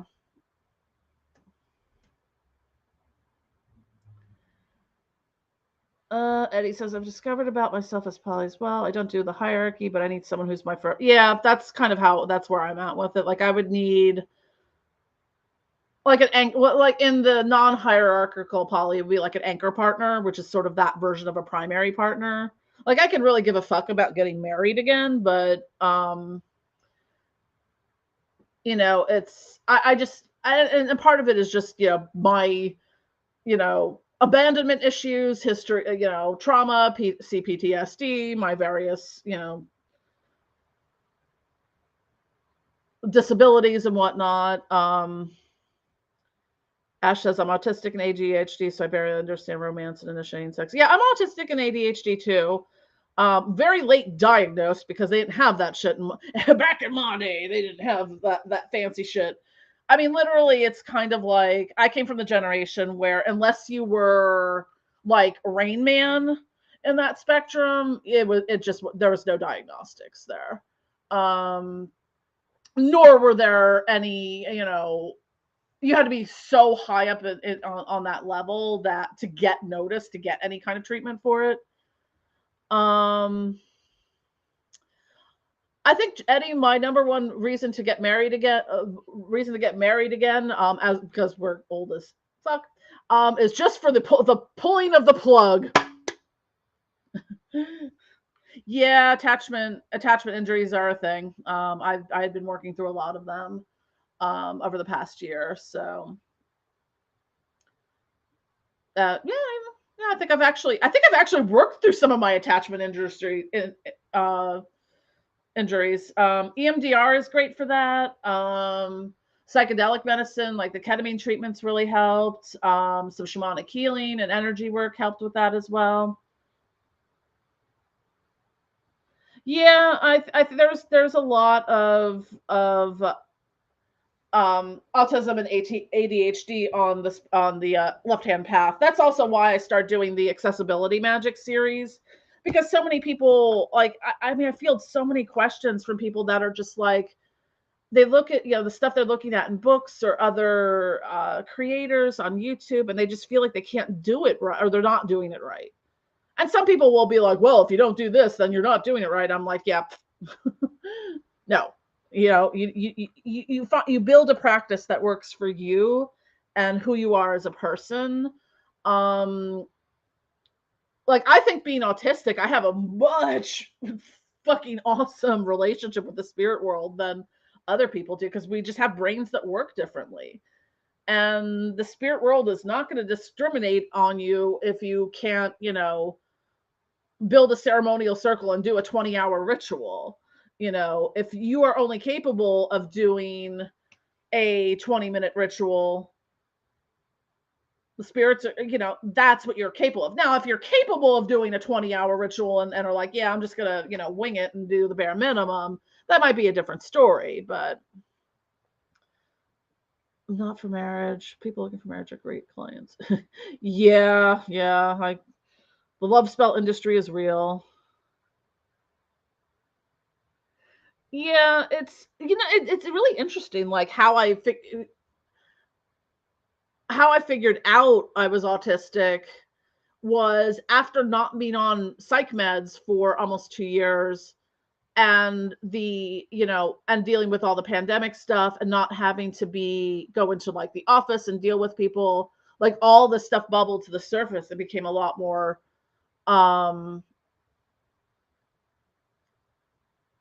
prevalent, and it just we just kind of worked. One of my therapists at the time, she's like, have you ever like, do you think you might be autistic? And I started looking into it. I was like, yeah, I think that might actually make sense. And it's interesting because I've gone back and looking to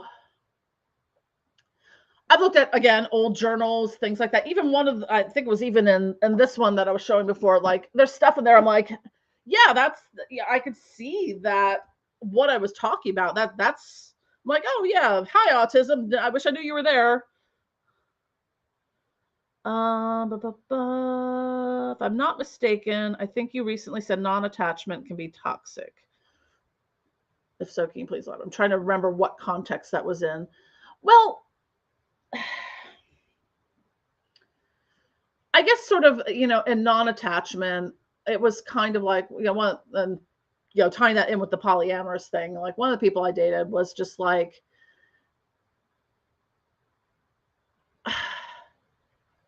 I'm trying to think how to describe it. It was just sort of like, could you maybe not look like I'm about to slit your throat when I say I love you?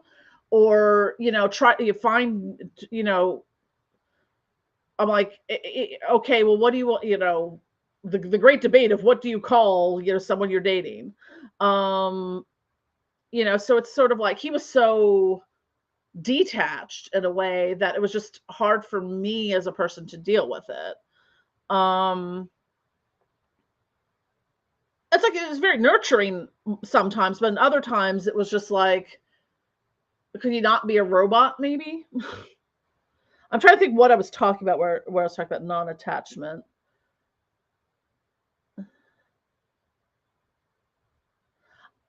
Was it in the video I did about the spirit work and self-love?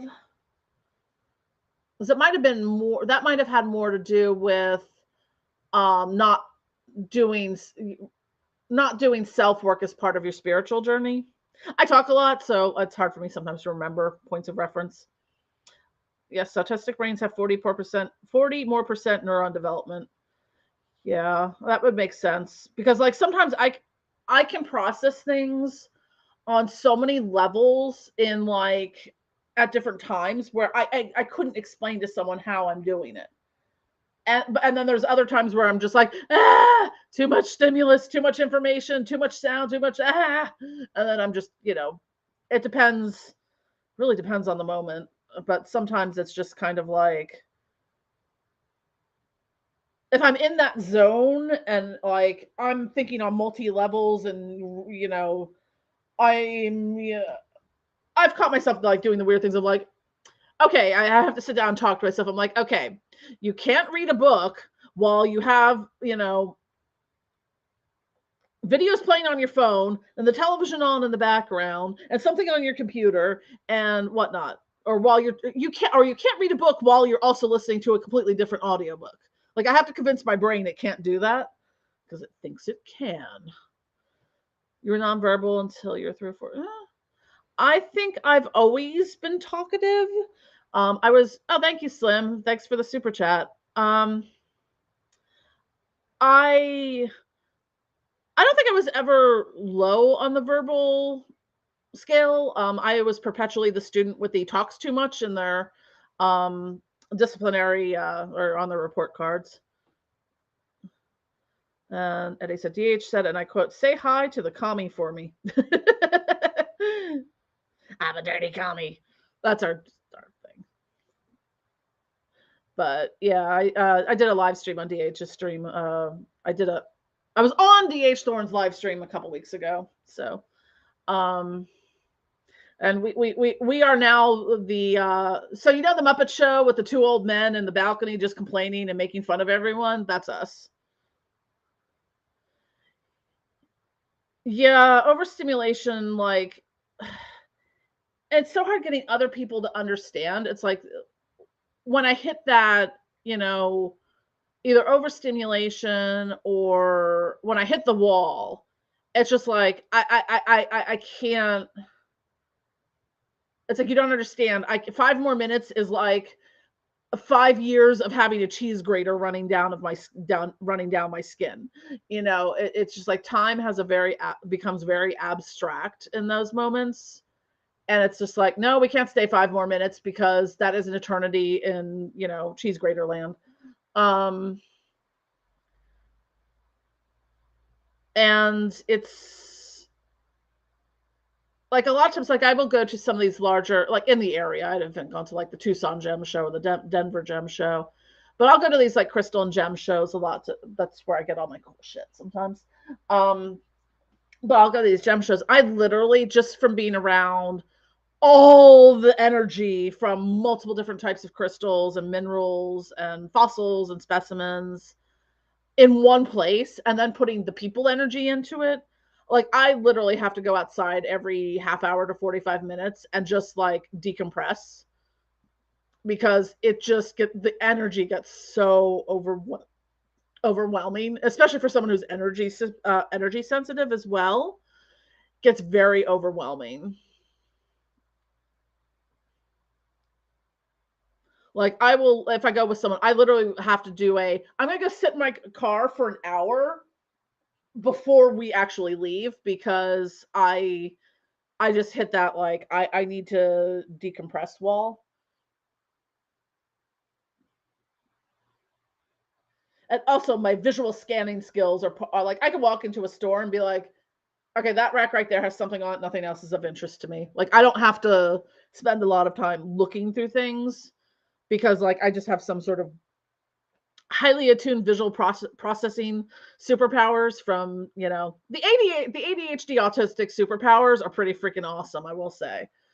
Makes up for some of the shittier things we deal with.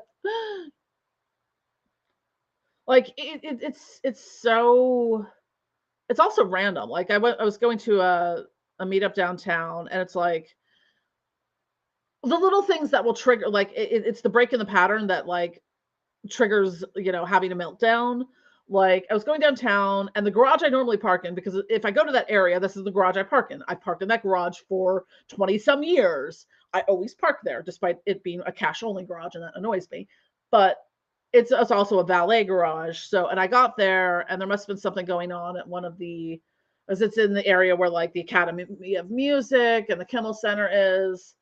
And so it must have been something going on daytime. And like there were cars out the door. And I had to go to another freaking parking lot, which I didn't know the layout of. I couldn't, like, I had to draw, it was like really narrow and I had to drive all the way up to find a spot. And then I was just like, that threw me off. And then I got to the meeting and in an adjacent room, someone had left like an exhaust fan on, which is one of those like sensory triggers for me. And I was just like, ah! Yeah, 20-minute power naps. It's sometimes hard though if I'm like out somewhere. Like I got my hair done on Tuesday, and to get my hair like this was a 6-hour appointment. Because we had to cuz I had about 6 months of roots, so we had to, bleach the roots. My hair previously was red and pink and purple, so it's like, yeah, we had to do color remover and clarifying treatments to get that color to pull for my hair. So it's like actually putting the color on my hair is the, well, the quickest part, I would say. But like the application of color, since it's very, so what she did, which you can see sort of on the top on the fresh roots, is where the kind of the rainbow is. And because this middle color here, we couldn't get down beyond like a neon corally orange after bleaching. She's just like, I don't want to bleach your hair anymore. Um, so we kind of did the middle part, like a sort of a coral color. And then she did the tips on the ends, like mostly are blue, kind of towards the front. I can't see the back of my hair, but so it's got like a lot of different, you know, colors and textures in it, and I also got a haircut, and it just took a really long time, but there's nowhere I can go when I'm there. I'm just kind of like, I'll go outside and vape here and there or whatnot, but it's not like I'm like, do you have a room I can just go take a nap in? Eddie says, real talk. The reason I wasn't ever really a goth is because my social anxiety wouldn't allow me to be in public dressed like that, because that would mean people would be looking at me. Yeah, I think for me, ADHD is like my social personality, because people like had a hard time, and also autism manifests very different in women than it does in men. Because all the early autism research was done on boys, so they didn't really know how autism. There wasn't as much uh, research done into autism in girls. And one of the things that we've got women specifically are good at, that are on the autism spectrum, especially when they go for most of their life undiagnosed, is that we learn how to mask and we socially interact through mimicking. So now also having ADHD is my more gregarious side because I'm an INFP on the Myers-Briggs thing. So I'm more of an extroverted introvert because the ADHD will give me that, personality and stuff like that. But autism also, there's a lot of, I've noticed a lot of people, especially like when I look at like TikTok videos, like we're the people with the crazy colored hair and like, a lot of,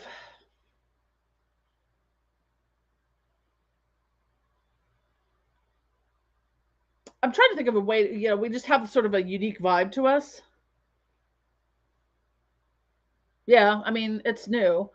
I mean, like, I realized, like, maybe about a year ago, I was talking to my parents. I was always kind of wondering because my brothers on the spectrum, my nephews was a bit, well, my nephew at least was, diagnosed when he was like 2. But, I'm like, I was just having a conversation with my parents and suddenly it clicked. I'm like, oh, my dad's autistic and my mom is ADHD. They just came from a generation where that didn't exist. INFP. Let's make art and cry about. Yeah, yeah,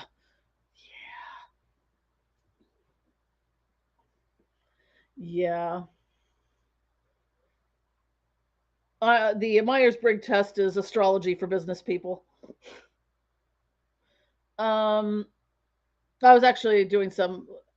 I have both of them. Like I want to do like a comparative thing of my full astrological chart and see where it hits on the Myers-Briggs chart kind of thing.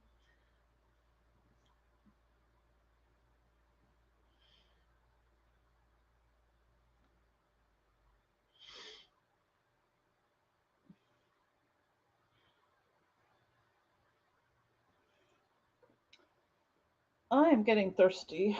I ran out of things to drink. Very sad.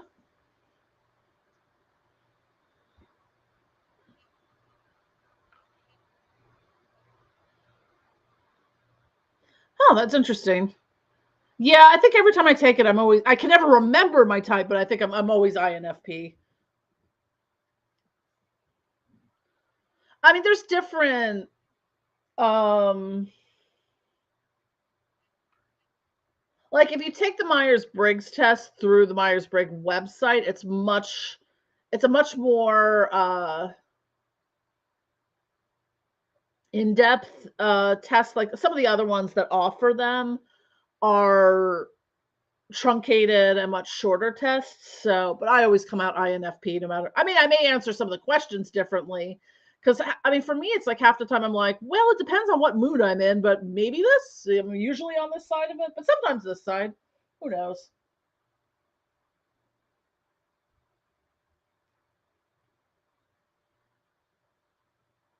Hi, Corey. What's up, Bubba? You come over and say hi? You want to come say hi?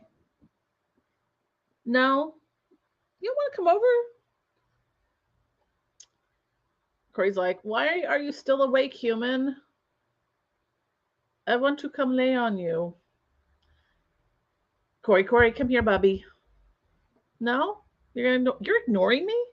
Sorry, cats.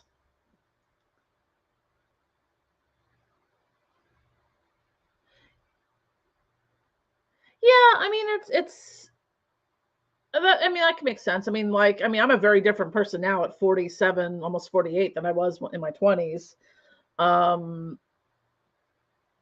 and also I didn't have, all the years of therapy and stuff like that and different treatments under my belt at that time. So there's things that and healing and stuff like that and things that change. Like I did a lot of trauma healing in the past, year and a half more than I did in my entire life. So, I mean, that definitely has an impact on things.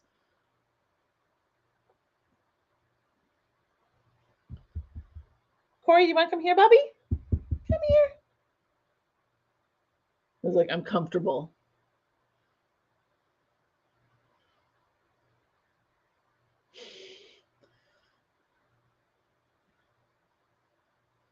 Corey, why aren't you coming to me?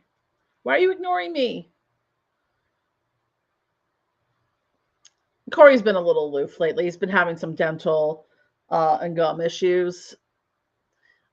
He needs to get a deep teeth cleaning and some tooth extractions next month.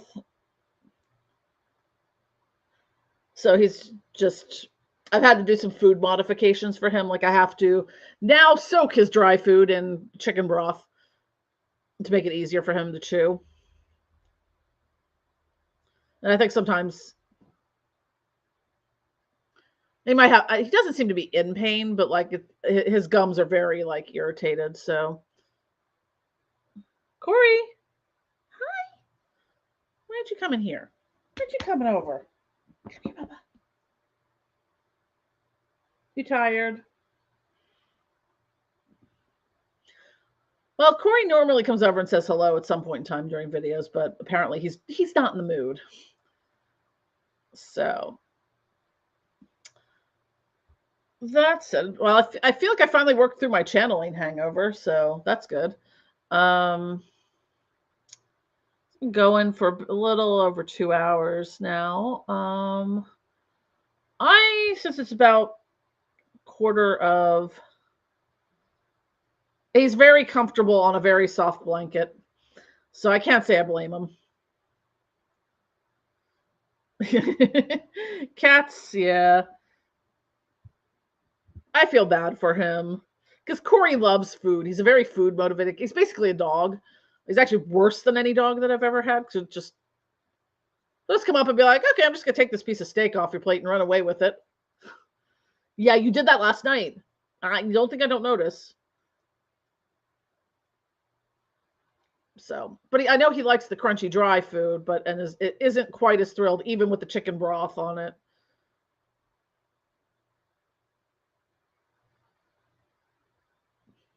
And who knows where Moon is? She's off doing Moon things. I often find her, and I'm not sure why, she loves to hang out in the room with my Santa Muerte altar, like, especially at night. Like, I'll go upstairs and to turn off the light in the room. I'm like, why are you just sitting here on the floor? So, I guess my cat likes Santa Muerte, or Santa Muerte likes my cat.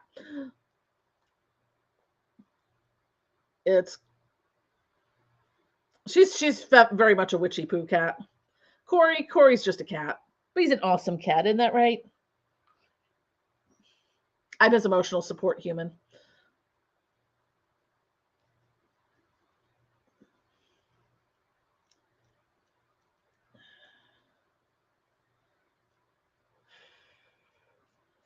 I should probably. Oh yeah. Cool. Yeah, I am rarely ever asleep before 2 or 3 a.m. So, um, late night kind of works for me, and no one else is streaming at this time usually, so there's no conflicts. Yeah, that's true. Moon tends to like Lilith. She's very Lilithian, and I guess she really likes Santa Muerte because she would always be like all up in my Lilith altars.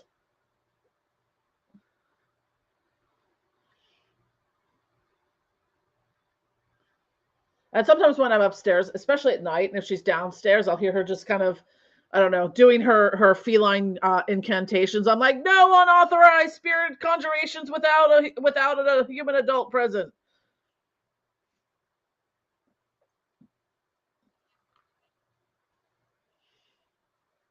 And she's a very good protective kitty because she has warded my all the windows in my bedroom with kitty nose prints.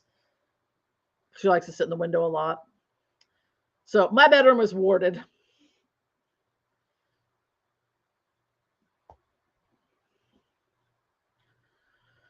Well, it is about 1:45 here. Not that I'm going to fall asleep anytime soon, but I probably should attempt to not stay up until like 8 a.m. because I woke up, I didn't get out of bed until 4 p.m. I mean, I would imagine I probably will fall like I don't know. Trying to sleep is so fucking. Ugh. But yeah, maybe I'll try to do like a late night live stream Saturdays or Sundays. That would probably work for me pretty well.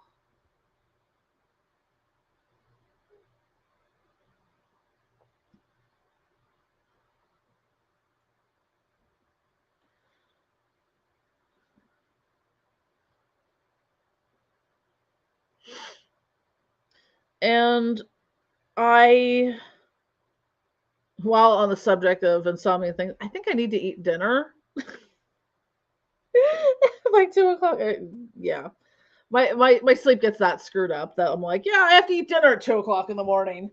Um, I ate earlier, but that was probably my dinner time lunch, and now I need my, I don't know, late night dinner. But anyways, I think I'm gonna log. But thank you all so much for watching. I'm gonna try to do. I should put it on my list of things to do. Do a live stream, like on Saturdays or whatever, or Sundays. But yeah, I think the late night live stream probably works pretty well for me. Um, and also, I also is good for West Coast people too. Um, or people who wake up really early in Europe.